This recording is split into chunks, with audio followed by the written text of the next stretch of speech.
नमस्कार दोस्तों, कैसे हो आप सभी। तो मैं आशा करता हूं कि आप सभी स्वस्थ होंगे, अपना ध्यान रख रहे होंगे।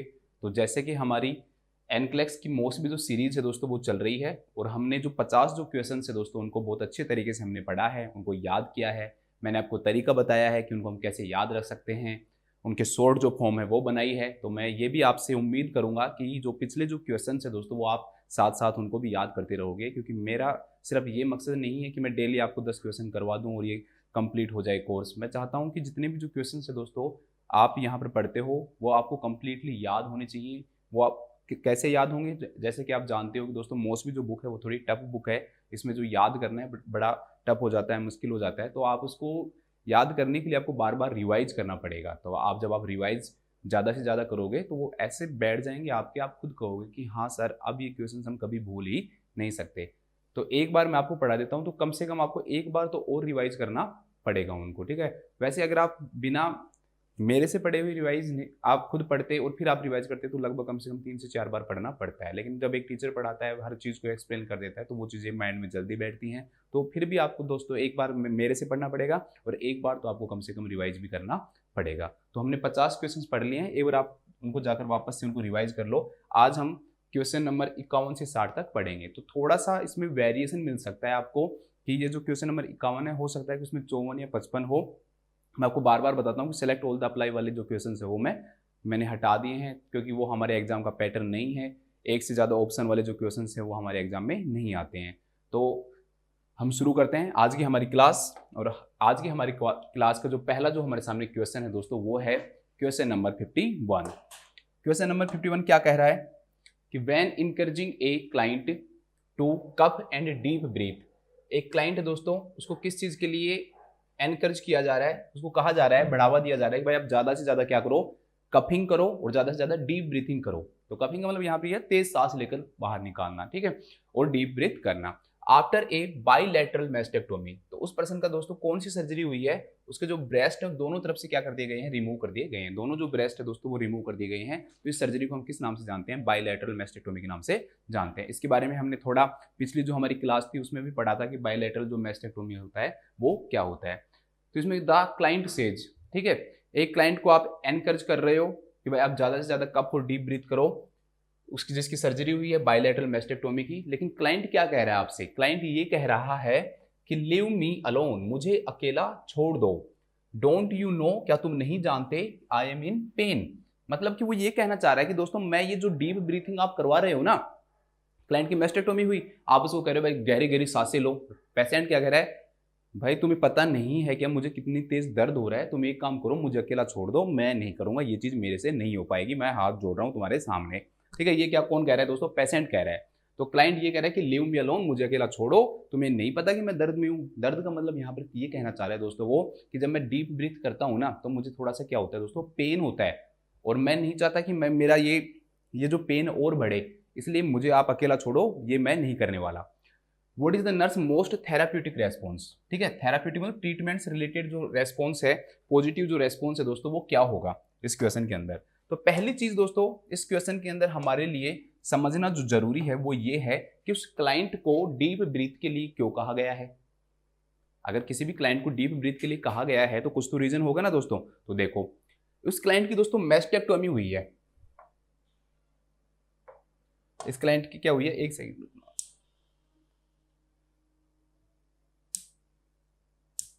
इस क्लाइंट की दोस्तों मैस्टेक्टोमी हुई है, मैस्टेक्टोमी। अब देखो मैस्टेक्टोमी होगी तो मैस्टेक्टोमी यहां से होगी, चेस्ट के ऊपर हो रही है। तो चेस्ट के ऊपर से जब ब्रेस्ट का रिमूवल होता है तो सर्जरी के बाद चेस्ट के अंदर क्या आ जाती है दोस्तों, स्टीफनेस आ जाती है। चेस्ट के अंदर क्या आ जाती है, स्टीफनेस, मतलब हार्ड हो जाती है एक तरह से, ये समझो। ठीक है, मसल्स के अंदर खिंचाव आ जाता है, चेस्ट के अंदर खिंचाव आ जाता है, चेस्ट स्टीफनेस हो जाती है मैस्टेक्टोमी के बाद में, जो कि नॉर्मल चीज है।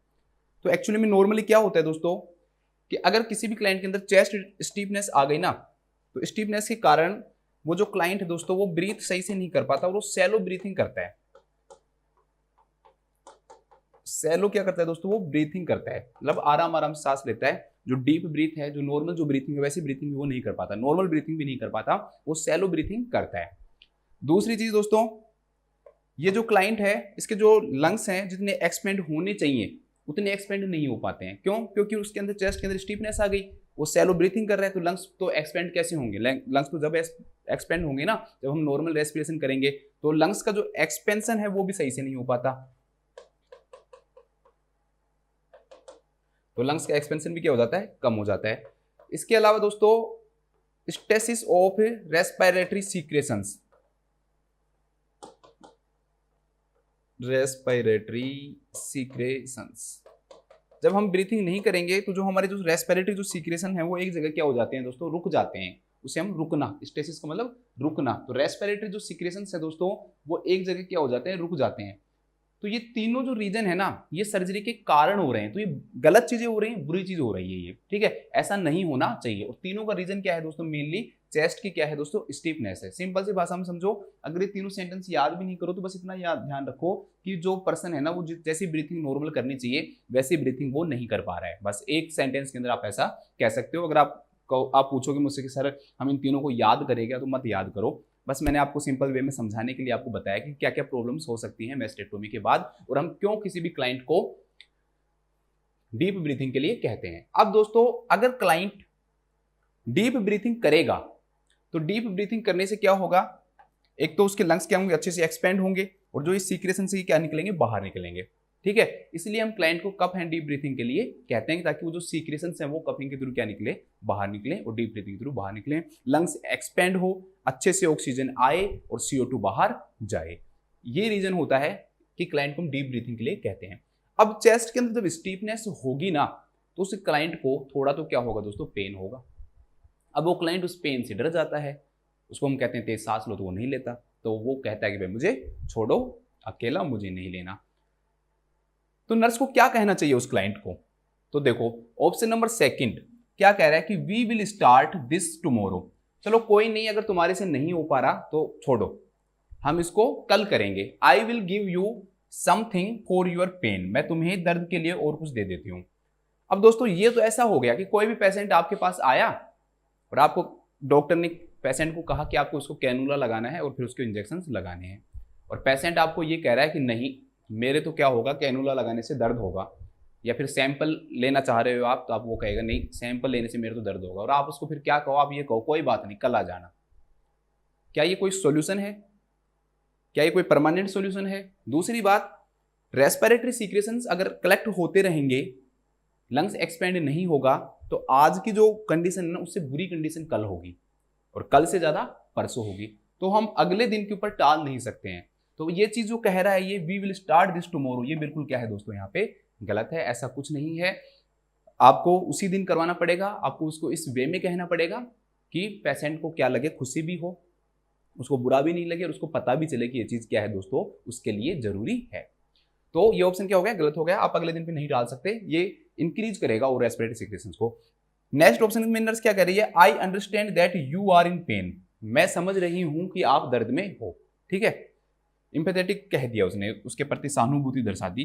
लेकिन क्या करें? Rest now and I will come back later. तो सेम ऑप्शन है ये दोनों, इसमें भी यही कह रहा है ये कि आप रेस्ट कर लो और मैं कल हम बाद में करते हैं ये चीज।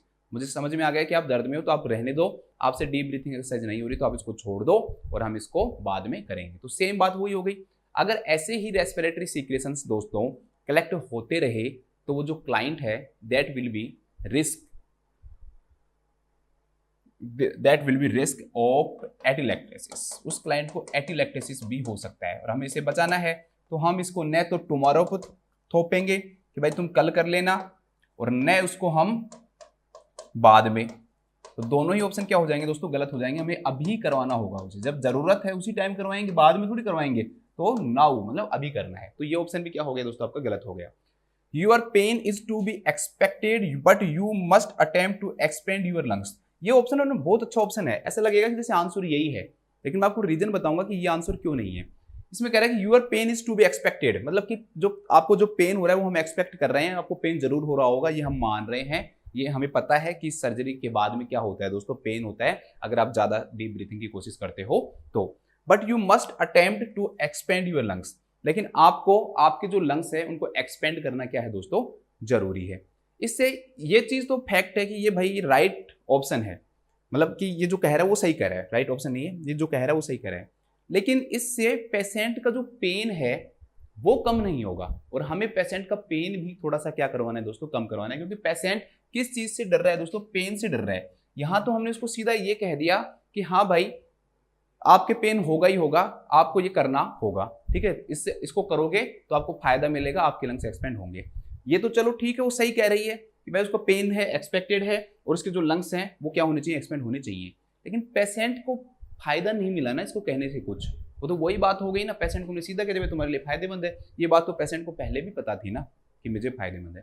तो पेन को कम करने के लिए हमें क्या करना पड़ेगा, हमें ये बताना पड़ेगा कि पेशेंट को आप डायरेक्टली डीप ब्रीथिंग नहीं कर सकते ना, मतलब ऐसे मान लो एक तो गहरी सांस ऐसे लेना, तो उसमें पेन थोड़ा क्या होता है दोस्तों, ज्यादा होता है। तो उसके लिए नर्स उसको कहती है चलो आप ऐसे नहीं कर सकते ना, तो आप एक काम करो, आप इंसेंटिव स्पायरो जो मीटर है ना दोस्तों, एक मिनट रुकना, हाँ, इंसेंटिव स्पायरोमीटर जो है उसका यूज कर लो। और मुझे पता है, I know it hurts to cough, मुझे पता है कि जब आप कप करते हो, डीप ब्रीथ करते हो तो दर्द होता है, बट आपको try to use the incentive spirometer. लेकिन आपको इंसेंटिव जो स्पायरोमीटर है ना, डायरेक्टली डीप ब्रीथिंग नहीं कर सकते, उसमें पेन हो रहा है आपको, ठीक है, मैं मान रही हूं आपकी बात को, आपको दर्द हो रहा है, लेकिन आपको ये आपके लिए जरूरी है तो आप दूसरे तरीके से सांस लो।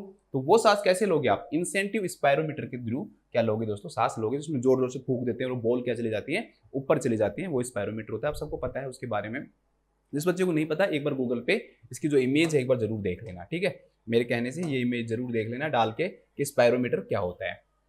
तो उससे क्या होगा, इससे दोनों सोल्यूशन हुए, वो उसको अच्छा भी लगेगा, चलो कुछ उसने मेरे पेन के बारे में भी सोचा और कुछ किया भी, यहाँ पे उसने सोचा जरूर लेकिन कुछ किया नहीं, उसने कहा कि आपको पेन हो रहा है मैं समझती हूँ लेकिन आपको ये करना ही होगा। लेकिन यहाँ पर उसने कहा कि मुझे पता है कि आपको दर्द हो रहा है, तो आप एक काम करो, इंसेंटिव स्पायरोमीटर, हमारा भी काम बन गया, हमें डीप ब्रीथिंग करवानी है, वो किससे होगी, स्पायरोमीटर से भी डीप ब्रीथिंग होती है, और साथ में पेशेंट का भी काम हो गया कि उसको थोड़ा सा दर्द क्या होगा, कम होगा। तो इसलिए इस क्वेश्चन का जो आंसर होगा दोस्तों वो फर्स्ट होगा, नहीं कि फोर्थ होगा, जबकि फोर्थ वैसे लगता है कि आंसर होगा, लेकिन ये आंसर नहीं है हमारा, ये क्या है दोस्तों, गलत आंसर है।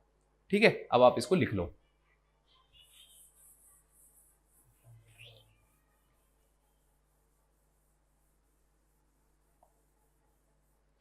देखो क्या लिखोगे, इसमें आप लिखोगे कि बाइलैटरल मैस्टेक्टोमी के बाद में, मैस्टेक्टोमी के बाद चेस्ट स्टीफनेस के कारण मरीज या पेशेंट लिख लो, सैलो ब्रीथिंग करता है, मरीज सैलो ब्रीथिंग करता है, मरीज सैलो ब्रीथिंग करता है, जिसे ठीक करने के लिए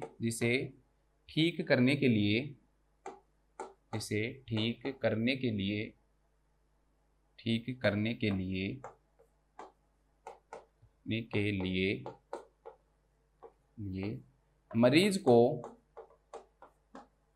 को इंसेंटिव स्पायरोमीटर लेने की या इंसेंटिव स्पायरोमीटर यूज करने की सलाह दी जाती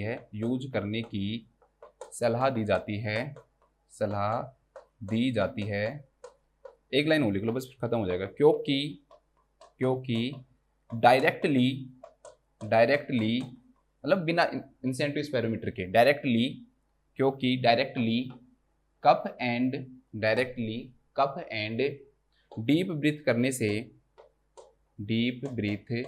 करने से मरीज को ज्यादा दर्द होता है, मरीज को ज्यादा पेन होता है। देखो ऐसा जरूरी नहीं कि मैं आपको लिखाऊं, आप उसी सेंटेंस को ऐसे कैसे लिखो। अगर आपको कभी ऐसा लगे कि और भी अच्छा बन सकता है, ऐसा कुछ नहीं है, ठीक है, तो आप वो भी लिख सकते हो, इसको कई तरीके से लिखा जा सकता है।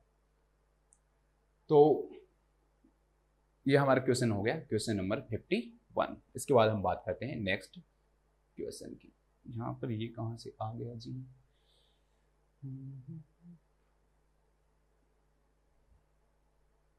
एक सेकंड, ये यहाँ आएगा, यहाँ। अब आता है हमारा क्वेश्चन नंबर 52। नेक्स्ट क्वेश्चन की बात करते हैं दोस्तों। अब यहाँ से बहुत अच्छे क्वेश्चन स्टार्ट है हमारे लिए, एक बहुत इंपॉर्टेंट टॉपिक आ गया है यहाँ पे ऑस्टियोपोरोसिस, उसके बारे में हम अच्छे से बात करेंगे। उससे रिलेटेड कई सारे जो क्वेश्चन है दोस्तों वो मौसम में दिए हुए हैं, उनकी बात करते हैं। A nurse is writing a teaching plan about osteoporosis, कि एक जो नर्स है दोस्तों ऑस्टियोपोरोसिस के बारे में क्या कर रही है, टीचिंग प्लान लिख रही है। The nurse should include in language that most clients would understand that osteoporosis is best described as.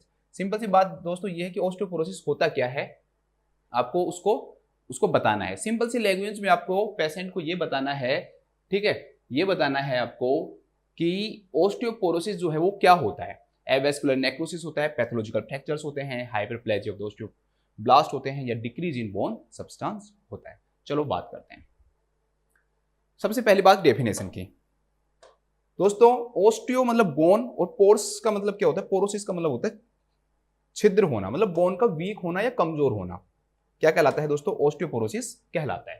तो अगर हम डेफिनेशन की बात करें तो ऑस्टियोपोरोसिस क्या है दोस्तों, ऑस्टियोपोरोसिस का मतलब ये है कि जो बोन है ना उसका जो मास है, बोन का जो मास है दोस्तों वो क्या हो जाता है, कम हो जाता है। या फिर ऐसे नहीं लिखा हुआ आएगा तो क्या लिखाएगा, बोन की जो डेंसिटी है वो क्या हो जाती है दोस्तों, कम हो जाती है। जितना उसके अंदर कैल्शियम का डिपोजिशन होना चाहिए उतना कैल्शियम का डिपोजिशन नहीं रहेगा, ठीक है। उसके अंदर जो रिजॉर्प्शन है वो बढ़ जाता है। रिजॉर्प्शन का मतलब क्या हुआ दोस्तों, एक प्रोसेस होती है बोन रीमॉडलिंग। बोन रीमॉडलिंग का मतलब क्या होता है दोस्तों कि न्यू बोन का बनना, न्यू बोन फॉर्मेशन, थोड़ा सा इसको समझाऊंगा मैं आपको ताकि ये समझ में आए। न्यू बोन का फॉर्मेशन होना और जो ओल्ड बोन है उसका क्या होना, टूटना है, लाइसिस होना, ब्रेकडाउन होना। मतलब पुरानी जो सेल्स हैं यहाँ पर बोन, तो क्या होता है दोस्तों, ऑस्टियोब्लास्ट जो होती हैं वो क्या करती हैं दोस्तों, नई नई बोन का नया पार्ट बनाती रहती हैं, और ऑस्टियोक्लास्ट उसको तोड़ने का काम करती है। तो ऑस्टियोब्लास्ट और दूसरी सेल है दोस्तों ऑस्टियोक्लास्ट, ऑस्टियोब्लास्ट और ऑस्टियोक्लास्ट, तो दो सेल हो गई यहाँ पे। तो न्यू बोन का बनना और जो पुराने जो बोन है, बोन पुरानी हो गई मतलब कि वहां का जो कैल्शियम है वो पुराना हो गया, वहां का जो मास है पुराना हो गया, मैट्रिक्स पुराना हो गया, ठीक है, बोन की डेंसिटी। तो ये सब चीजें, इस प्रोसेस को हम किस नाम जानते हैं, बोन रीमॉडलिंग के नाम से जानते हैं। बोन ऐसे नहीं कि एक बार बन गई हमेशा वही रहेगी, बोन के अंदर हमेशा हम जानते हैं कि कैल्शियम का डिपोजिशन होता रहता है और उसके बाद में वहां से कैल्शियम निकलता रहता है। तो कुछ वर्ड हैं वो मैं आपको समझाना चाहता हूँ। एक वर्ड है बोन मिनरलाइजेशन। बोन मिनरलाइजेशन का मीनिंग क्या होता है दोस्तों कि अगर ब्लड से जो कैल्शियम है वो बोन के अंदर जा रहा है तो इसे हम किस नाम से जानेंगे, बोन मिनरलाइजेशन के नाम से जानेंगे। तो कोई पूछे बोन मिनरलाइजेशन का मतलब क्या है कि ब्लड से जो कैल्शियम है वो बोन के पास जा रहा है तो इसे बोन मिनरलाइजेशन कहेंगे। एक होता है बोन डीमिनरलाइजेशन, लेकिन डीमिनरलाइजेशन जो वर्ड है वो यूज नहीं किया जाता। इसके लिए हम जो वर्ड यूज करते हैं दोस्तों वो यूज करते हैं रिजॉर्प्शन। कौन सा वर्ड यूज करते हैं, रिजॉर्प्शन यूज करते हैं। रिजॉर्प्शन का मतलब क्या है दोस्तों कि जो बोन है वो टूटती है और बोन का जो कैल्शियम है वो कहां आएगा दोस्तों, ब्लड के अंदर आएगा। बोन का जो कैल्शियम वो कहां जाता है, ब्लड। तो इस बोन के टूटने को क्या कहते हैं दोस्तों, बोन से कैल्शियम को बाहर निकलने को क्या कहते हैं, बोन का हम रिजॉर्प्शन कहते हैं। तो मैंने आपको क्या चीजें बताई कि भाई बोन रिमॉडलिंग, सीधा से बोन रिमॉडलिंग क्या होता है, तो ध्यान रखना, नई बोन का बनना और ओल्ड बोन का टूटना क्या कहलाता है दोस्तों, बोन रिमॉडलिंग कहलाता है। दो सेल्स इसके लिए रेस्पॉन्सिबल होती हैं, ऑस्टियोब्लास्ट नई सेल्स बनाती हैं बोन के अंदर, और ऑस्टियोक्लास्ट जो है वो इसको तोड़ने का क्या करती है दोस्तों, काम करती है। इसे हम बोन रीमॉडलिंग के नाम से जानते हैं। चलो वापस आते हैं।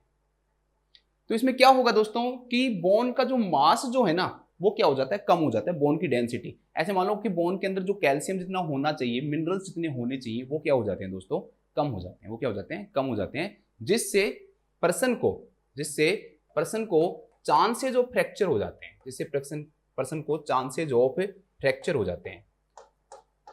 अगर ऑप्शन में चांसेस ऑफ फ्रैक्चर नहीं लिखाया तो क्या लिखाएगा, फ्रेजाइल हो जाती है बोन। बोन कैसी हो जाती है दोस्तों, फ्रेजाइल, कमजोर हो जाती है। टूटने के जो चांसेस हैं दोस्तों वो क्या हो जाते हैं, बढ़ जाते हैं। यहां पर मैंने फ्रैक्चर लिखा नहीं है कि फ्रैक्चर होना ऑस्टियोपोरोसिस नहीं कहलाता है, चांसेस ऑफ फ्रैक्चर है कि फ्रैक्चर के होने के जो चांसेस है दोस्तों वो क्या हो जाते हैं, बढ़ जाते हैं। ठीक है, जैसे आप मान लो गिरते हो तो गिरने पर आपकी ये डिपेंड करता है कि आप कितने फोर्स से गिरे हो, ठीक है, तो आपकी बोन टूटेगी। लेकिन आप मान लो चलते चलते गिर गए और हर बार आपकी बोन टूटती जा रही है तो आपकी बोन क्या है दोस्तों, आपकी बोन जो है वो फ्रेजाइल हो गई है, कमजोर हो गई है, ठीक है। तो उसके कारण से तो ओस्टियोपोरोसिस क्या होता है कि बोन मास का कम होना या बोन की डेंसिटी का क्या होना दोस्तों, कम होना। बोन के अंदर पोर्स बन जाते हैं, कैल्शियम का डिपोजिशन सही से रहता नहीं है, जिसके कारण फ्रैक्चर के चांसेस क्या हो जाते हैं, बढ़ जाते हैं। वो जो बोन है वो फ्रेजाइल हो जाती है। तो ये क्या कहलाती है, ये डिजीज आपकी ओस्टियोपोरोसिस कहलाती है। अब आपके दिमाग में ये क्वेश्चन जरूर आना चाहिए दोस्तों कि एडल्ट के अंदर ही ओस्टियोमलेशिया होता है और एडल्ट के अंदर ओस्टियोपोरोसिस भी होता है, तो दोनों में से डिफरेंस क्या हुआ, अभी इसकी बात करेंगे हम। एक नए टाइप के आजकल मालूम नोट सेट के अंदर क्वेश्चन पूछने लग गए, थोड़ा सा आगे बढ़ने लग गए दोस्तों। तो सिंपल डेफिनेशन तो सब जानते हैं कि भाई ओस्टियोपोरोसिस होती क्या है, तो इतना तो सभी जानते हैं, पोर्स बन जाते हैं और बोन कमजोर हो जाती है और फ्रैक्चर के चांसेस बढ़ जाते हैं। ये लाइन तो बच्चा बच्चा जानता है। लेकिन कुछ अच्छी डेफिनेशन जो हमें आनी चाहिए, मेडिकल स्टूडेंट को आनी चाहिए, हमारे एग्जाम के अंदर पूछी जा सकती है आज के टाइम में। तो जो बोन मिनरल जो डेंसिटी है, बीएमडी है, WHO क्या डेफिनेशन देते हैं, डेफिनेशन भी है, उसके क्राइटेरिया भी है कि लेस देन 2.5 स्टैंडर्ड डेविएशन से, अगर 2.5 स्टैंडर्ड डेविएशन, ध्यान रखना सिंपल सी डेफिनेशन याद करनी है, कुछ डिटेल में नहीं जाना आपको, कि 2.5 स्टैंडर्ड डेविएशन से अगर कम हो जाता है क्या, बोन का मिनरल डेंसिटी, बोन मिनरल जो डेंसिटी है बीएमडी, बोन मिनरल डेंसिटी है वो 2.5 स्टैंडर्ड डेविएशन से क्या हो जाता है दोस्तों, कम हो जाता है। तो इसे हम किस नाम से जानते हैं, ओस्टियोपोरोसिस के नाम से जानते हैं। किस नाम से जानते हैं दोस्तों, ओस्टियोपोरोसिस के नाम से जानते हैं। तो सिंपल सा याद रखना है एक टर्म आपको, क्या, लेस देन 2.5 ST, ये ध्यान रखना है आपको, लेस देन 2.5 ST। एक चीज और आती है नई, कभी आपने सुनी ही नहीं होंगी ये चीजें, लेकिन जरूरी है ये, क्योंकि आगे आगे जैसे जैसे एग्जाम आते जा रहे हैं, बढ़ता जा रहा है, वैसे वैसे एग्जाम टफ होते जा रहे हैं, तो हो सकता है पता नहीं कैसे क्वेश्चन पूछ लें। तो एक आती है दोस्तों टी वैल्यू, तो टी वैल्यू भी सेम इतनी होती है, मैं आपको बताऊंगा क्या होती है। तो ये 2.5 या लेस देन 2.5 टी वैल्यू जो होती है दोस्तों, वो भी किस चीज को दिखाती है, ओस्टियोपोरोसिस की। दोनों कंडीशन किस चीज को शो करती हैं, ओस्टियोपोरोसिस को शो करती हैं। तो आपको ज्यादा नहीं याद रहे तो आप याद रखो 2.5 से कम, 2.5 से कम याद रख लो कि 2.5 से कम हो जाती है बीएमडी और टी वैल्यू, ठीक है। बोन मिनरल डेंसिटी का मतलब तो यही हो गया दोस्तों कि कितना जो बोन के अंदर जो मिनरल्स हैं उन्होंने एक क्षेत्र को घेर रखा है, ठीक है। तो उसे हम बोन मिनरल डेंसिटी के नाम से जानते हैं, कितना मिनरल्स उसके अंदर डिपोजिटेड है, ठीक है। तो उससे हम किस नाम जानते हैं, बोन मिनरल डेंसिटी के नाम से जानते हैं। कुछ बच्चे पूछेंगे सर टी वैल्यू क्या होती है, टी वैल्यू को सिंपल वर्ड में समझो। टी वैल्यू क्या होती है दोस्तों, जैसे हम प्रोथ्रोम्बिन टाइम पढ़ते हैं, फिर आईएनआर पढ़ते हैं, पीटी और आईएनआर, उसमें आईएनआर कोई नई चीज नहीं होती, इंटरनेशनल नॉर्मलाइज्ड रेशो, उसमें यही देखते हैं कि भाई एक जो पेशेंट है उसका और नॉर्मल व्यक्ति का जो प्रोथ्रोम्बिन टाइम है उनका रेशो निकालना, ठीक है। तो उसे हम किस नाम जानते हैं, आईएनआर के नाम जानते हैं। ऐसे ही टी वैल्यू होती है सेम, मतलब कि जो हमारा मरीज है उसका बीएमडी और एक उसी सेक्स के, सेक्स भी सेम होना चाहिए ध्यान रखना, उसी सेक्स और उसी एज के व्यक्ति का, नॉर्मल व्यक्ति का बीएमडी, नॉर्मल व्यक्ति का बीएमडी। हमारा जो मरीज है उसका हमने बीएमडी निकाला, बोन मिनरल डेंसिटी निकाली, और उसी सेक्स और उसी एज के, सेम एज और सेक्स के पर्सन के हमने क्या देखा, बीएमडी कितना होता है, उन दोनों के हमने क्या किया दोस्तों, उनको हमने कंपेयर किया या उनका रेशो निकाला, ठीक है। ऊपर हम बीएमडी रख देंगे और इसको डिवाइड कर देंगे किससे, उसी से सेक्स और उसी एज के बीएमडी के पर्सन से, ठीक है। तो फिर उसे किस नाम से जानते हैं दोस्तों, उसे टी वैल्यू के नाम से जानते हैं। तो देखो कितना सिंपल सा क्वेश्चन बनेगा, ठीक है, कि according to WHO osteoporosis is, अब आप लोग ऑप्शन में वहां ये ढूंढोगे कि भाई बोन के अंदर पोर हो जाए, बोन का मास कम हो जाए, तो वो नहीं मिले, और ऐसा मिल जाए कि लेस देन 2.5 टी, ठीक है, या T value is less than 2.5, T value is 1, T value is ये, ठीक है। तो ये आपको ये थोड़ा सा क्या रखना है दोस्तों, याद रखना है, -2.5, -2.5 ध्यान रखना, माइनस हो लगाना इसके ना, -2.5 है, ठीक है। तो ये आपको क्या रखना है दोस्तों, याद रखना है, -2.5 है। तो टी वैल्यू और बीएमडी जो है दोस्तों वो लेस देन 2.5 ST और लेस देन -2.5 होता है। तो ये नई डेफिनेशन है, इसको जरूर ध्यान रखना, कुछ पढ़ते हो तो कुछ नया भी पढ़ो थोड़ा सा। डिफरेंस देखो, ये बहुत इंपॉर्टेंट क्वेश्चन जो आपके माइंड में आना चाहिए, ठीक है, चाहे एग्जाम ही नहीं है लेकिन आपके दिमाग में जरूर आना चाहिए कि बोन के पोरोसिस में, ओस्टियोपोरोसिस में और ओस्टियोमेलेशिया में क्या डिफरेंस होता है, ठीक है। दोनों एडल्ट में होते हैं, लेकिन ओस्टियोपोरोसिस के अंदर बोन का मिनरलाइजेशन नॉर्मल होता है। अब मिनरलाइजेशन, इसलिए मैंने आपको मिनरलाइजेशन समझाया था कि अब आप मुझसे पूछो नहीं। तो मैंने आपको क्या बताया था कि ब्लड से जो कैल्शियम है दोस्तों, बोन के अंदर क्या होता है, डिपॉजिट होता है, क्योंकि बोन को कैल्शियम की जरूरत है, तो कैल्शियम कहां से लेती है, वो बोन से लेती है। तो इसे हम किस नाम जानते हैं, बोन मिनरलाइजेशन। तो ओस्टियोपोरोसिस के अंदर दोस्तों बोन का मिनरलाइजेशन नॉर्मल होता है, जबकि यहां पर बोन का मिनरलाइजेशन भी क्या होता है दोस्तों, एबनॉर्मल होता है। हाँ, दोनों के अंदर फ्रैक्चर के चांसेस होते हैं, पेन भी होता है, जो फ्रैक्चर है वो भी हो सकते हैं, लेकिन यहां पर मिनरलाइजेशन नॉर्मल रहेगा। रिजॉर्प्शन में प्रॉब्लम हो सकती है मेनली, ठीक है, ओस्टियोक्लास्टिक एक्टिविटी में ज्यादा प्रॉब्लम रहती है, लेकिन जो मिनरलाइजेशन है ना दोस्तों वो क्या रहता है, यहाँ पे नॉर्मल रहता है, जबकि ओस्टियोमलेशिया के अंदर मिनरलाइजेशन क्या होता है दोस्तों, एबनॉर्मल होता है। बहुत ज्यादा इंपॉर्टेंट चीज है, ध्यान रखना इसको। एक डिफरेंस, दो डिजीज के अंदर डिफरेंस करने के लिए एक सिंपल सी क्वेश्चन बन जाए आपके, ठीक है, कि कौन सी चीज है जो सिर्फ ओस्टियोपोरोसिस में पाई जाती है, ओस्टियोमलेशिया में नहीं पाई जाती, तो बोन मिनरलाइजेशन है वो, जिसके द्वारा हम डिफरेंस करेंगे, ठीक है। इसके बाद दोस्तों कि ओस्टियोपोरोसिस होता है तो उसके अंदर कौन कौन से फ्रैक्चर्स मेनली होते हैं, तो दो तीन फ्रैक्चर्स हैं, उनके नाम लिख लो। एक तो जो बैक पेन देखने को मिलता है, तो क्यों देखने को मिलता है, क्योंकि वर्टिब्रा का फ्रैक्चर देखने को मिलता है, वर्टिब्रा, इसको वर्टिब्राज क्रस बोलते हैं। वर्टिब्राज क्या होती है, थोड़ा सा वहां पर हल्की सी क्या हो जाती है दोस्तों, टूट जाती है, तो उसे वर्टिब्रा क्रस के नाम से हम जानते हैं, ठीक है। इसके अलावा प्रोक्सिमल फीमर, जो फीमर जो बोन है उसका प्रोक्सिमल जो एंड है दोस्तों, वहां पर फ्रैक्चर देखने को मिलता है। और एक फ्रैक्चर ध्यान रखना, कोलेज फ्रैक्चर। ये जो फ्रैक्चर है दोस्तों, ये कौन सा फ्रैक्चर है, आपका रिस्ट का फ्रैक्चर है। और ज्यादा डिटेल में पूछेगा तो रेडियल फ्रैक्चर है।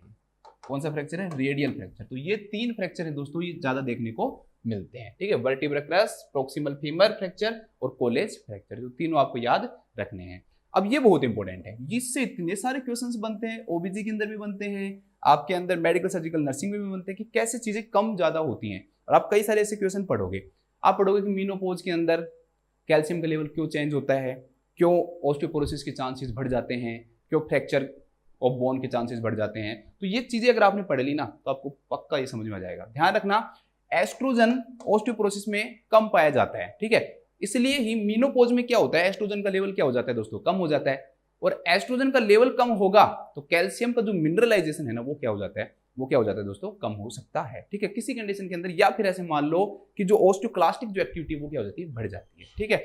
तो उससे क्या होगा दोस्तों, ओस्टियोक्लास्टिक एक्टिविटी बढ़ जाती है, ये ध्यान रखना, ठीक है। मिनरलाइजेशन पे मत फोकस करो, वो तो नॉर्मल रहता है, हमने अभी पढ़ा है। तो एस्ट्रोजन जो है दोस्तों वो क्या हो जाएगा, कम। तो बोन के लिए जरूरी है, बोन के लिए क्या है, नॉर्मल बोन के लिए क्या है दोस्तों, जरूरी है, रिपेयरमेंट के लिए जरूरी है। तो एस्ट्रोजन का लेवल क्या होगा, कम होगा। टेस्टोस्टेरोन का लेवल भी क्या होगा, कम होगा। तो जिन मेल्स के अंदर टेस्टोस्टेरोन का लेवल कम होता है उनके अंदर ओस्टियोपोरोसिस के चांसेस क्या होते हैं, ज्यादा होते हैं। कैल्सिटोनिन का लेवल भी कम होगा। ये तो कोई बच्चा भी बता देगा कि कैल्शियम और विटामिन डी पे क्या फर्क पड़ेगा दोस्तों। तो कैल्शियम और जो विटामिन जो डी है ना दोस्तों, वो दोनों क्या होंगे, कम होंगे, ठीक है। अब एक चीज को आपको ध्यान रखना है, देखो मैंने आपको कुछ भी नहीं कहा याद करने के लिए, सारी चीजें आपको कम ही दिखाई दे रही हैं। तो आपसे कोई पूछे कि कौन सी एज के अंदर सबसे ज्यादा फ्रैक्चर के चांसेस होते हैं फीमेल्स के अंदर, उसमें आ जाए प्यूबर्टी, आ जाए प्रेगनेंसी, लैक्टेशन और मीनोपोज, तो आंसर क्या आएगा, मीनोपोज आएगा। क्यों, क्योंकि उस दौरान एस्ट्रोजन का जो लेवल होता है दोस्तों क्या रहता है, कम रहता है, ठीक है, ये ध्यान रखना। सिर्फ पीटीएच जो है दोस्तों, पैराथायराइड जो हार्मोन है ना, उसका लेवल क्या रहता है दोस्तों, इंक्रीज रहता है। पैराथायराइड जो हार्मोन है उसका लेवल क्या रहता है दोस्तों, इंक्रीज रहता है। तो ये आपको ध्यान रखना है। इसके बाद में ये बोन रिमॉडलिंग मैंने बता दी, ठीक है। लैब टेस्ट बहुत अच्छा है, सबसे इंपॉर्टेंट क्वेश्चन मानूंगा मैं ओस्टियोपोरोसिस में कि कौन सा लैब टेस्ट किया जाता है। तो dual energy X ray absorptiometry, dual energy X ray absorptiometry, ठीक है, ये आपका आंसर हो जाएगा। तो ध्यान रखना है इसको, आपको इस आंसर को ध्यान रखना है कि कौन सा लैब टेस्ट किया जाता है। तो डेक्सा किया जाता है। डेक्सा कौन सी डिजीज के अंदर किया जाता है, ध्यान रखना, ओस्टियोपोरोसिस में मेनली, और भी बोन डिसऑर्डर में करते हैं लेकिन मेन इसके अंदर है। एक क्वेश्चन और लिखो, कौन से सिंड्रोम का पार्ट है ये, ओस्टियोपोरोसिस जो है वो कौन से सिंड्रोम का पार्ट है। तो इसका जो आंसर होगा दोस्तों वो हो जाएगा फ्रेजाइल सिंड्रोम। फ्रेजाइल सिंड्रोम कौन सी सिंड्रोम का पार्ट है, ये फ्रेजाइल सिंड्रोम का पार्ट है। ड्रग्स है, दो ड्रग्स याद रख लो, ज्यादा भी नहीं। तो एक तो बिसफॉस्फोनेट, एग्जाम्पल के रूप में लिखो इसमें एलेंड्रोनेट, एलेंड्रोनिक एसिड भी लिखा हुआ सकता है, देखा एक ही बात होती है, एलेंड्रोनेट या एलेंड्रोनिक एसिड। और एक जो ड्रग यूज होती है दोस्तों वो होती है टेरीपैराटाइड।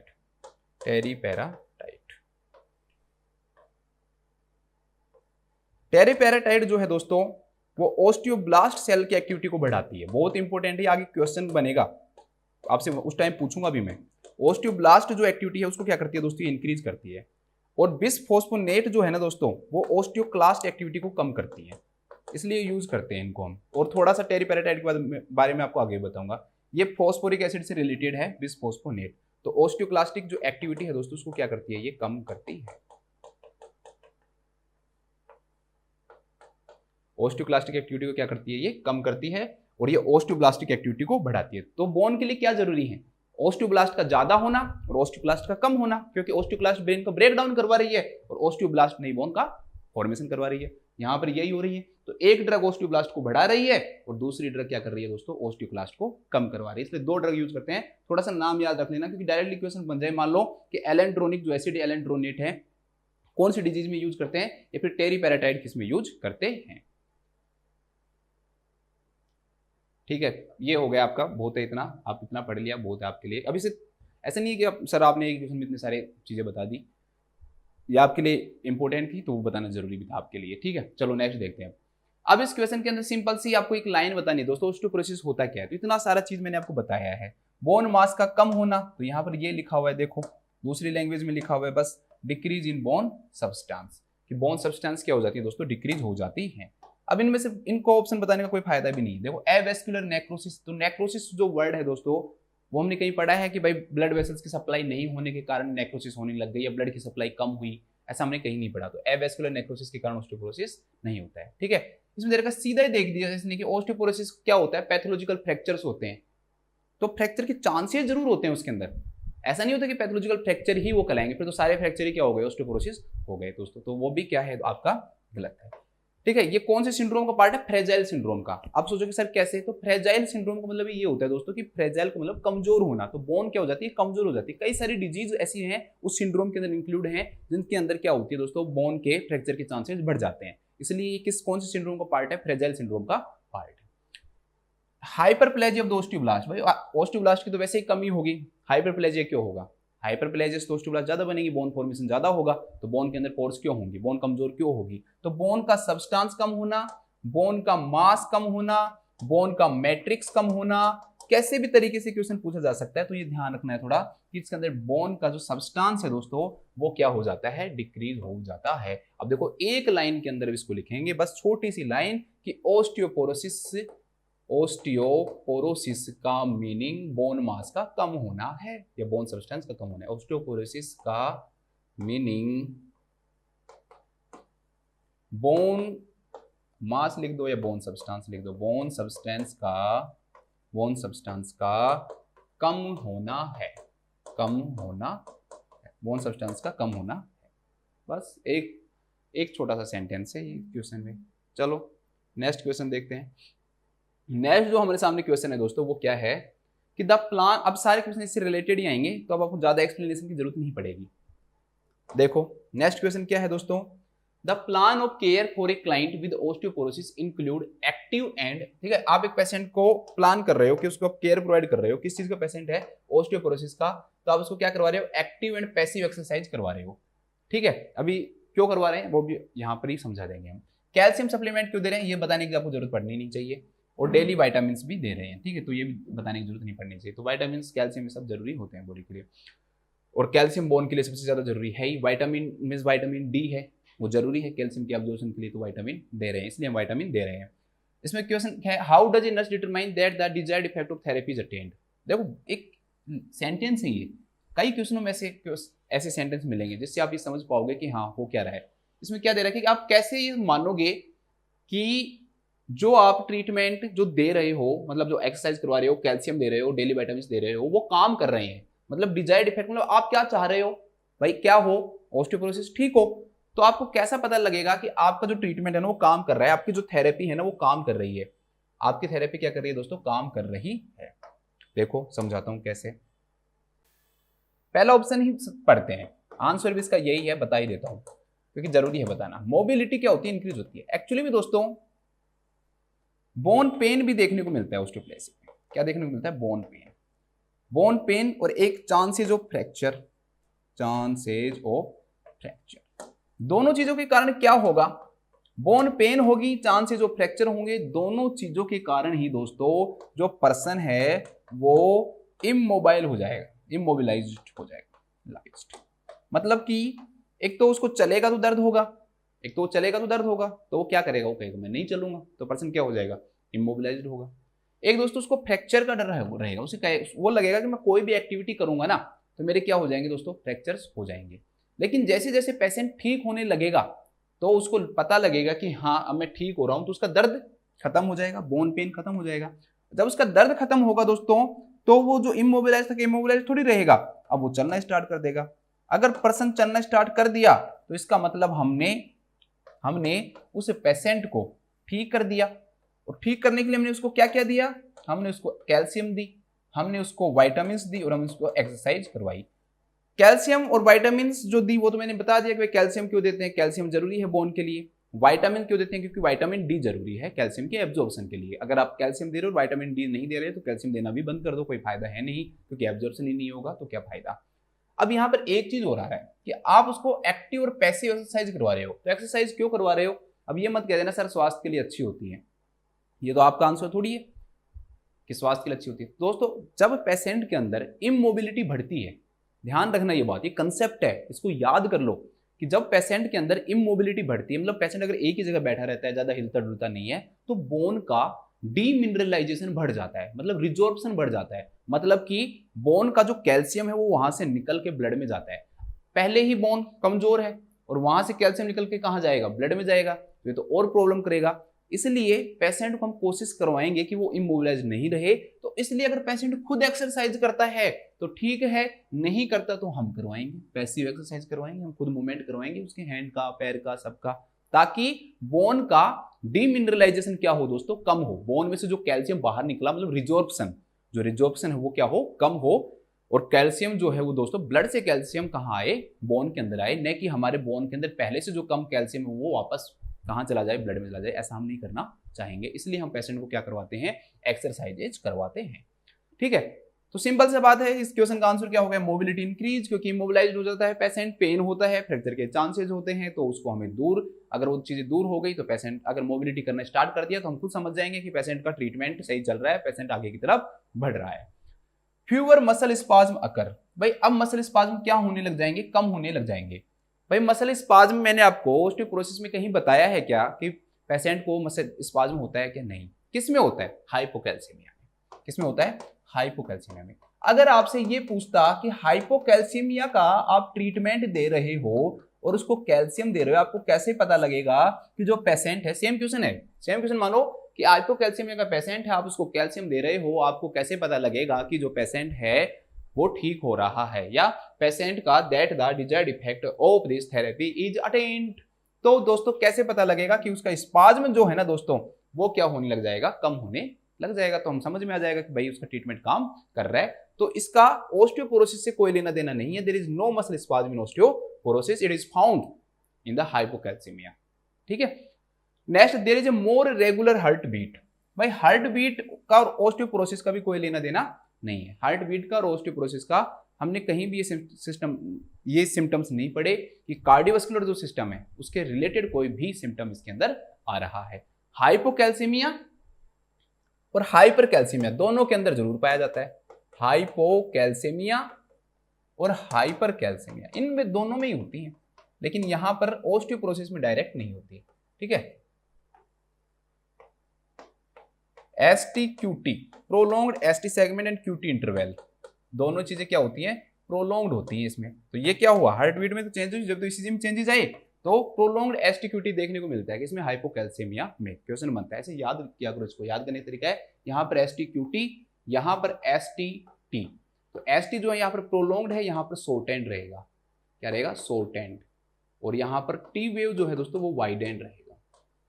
कभी बात करूंगा मैं कि कैसे चीज़ आपको याद करनी है, एक कोई छोटी सी वीडियो बनाऊंगा उसके थ्रू मैं आपको जो मतलब पूरी चीज़ नहीं, जो कैल्शियम की कमी के कारण हाइपोकैलेमिया में क्या होता है, हाइपरकैलेमिया में क्या होता है। तो यहाँ पर इसको ऐसे याद रखना, आपको याद रखना STQT, इधर STT, STQT STT, STQT prolonged होती है, यहाँ पर ST शॉर्टेंड और T क्या होती है, वाइडेंड होती है। लेकिन हमने ऑस्टियोपोरोसिस में नहीं पढ़ा। अब आप सोचोगे ये क्यों बता दिया, तो भाई ये भी तो कहीं क्वेश्चन बनेगा ना आपका, तो इसके साथ में आप इसकी भी तैयारी करो। नेक्स्ट है दोस्तों, तो यहाँ पर ये होता ही नहीं है, तो हार्ट बीट ठीक हो रही है नहीं हो रही है हमें कोई लेना देना नहीं है, हमें तो हमारी बोन से लेना देना है। There are fewer bruises than before therapy.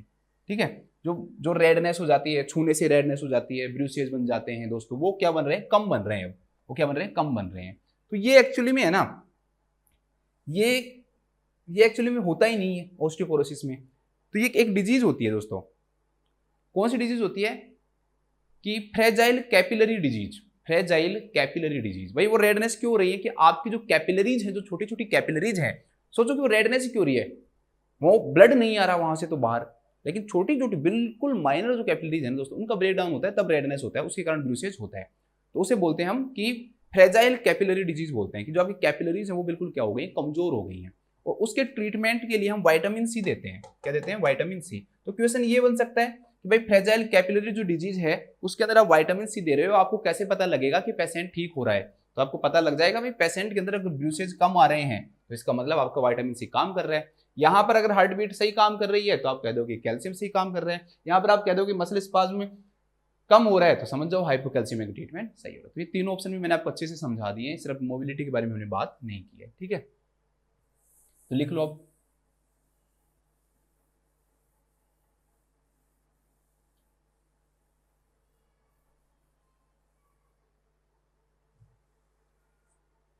Simple C line लिखवाऊंगा, ज्यादा टफ नहीं लिखवाऊंगा। लिखो ओस्टियोपोरोसिस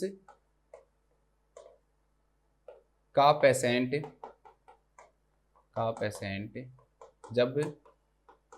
जब ठीक होने लगता है, तब उसकी मोबिलिटी बढ़ने लगती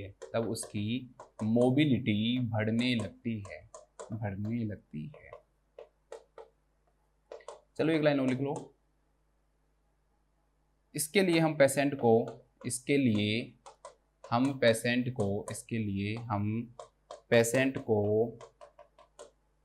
एक्सरसाइज, ठीक है, कैल्शियम सप्लीमेंट्स,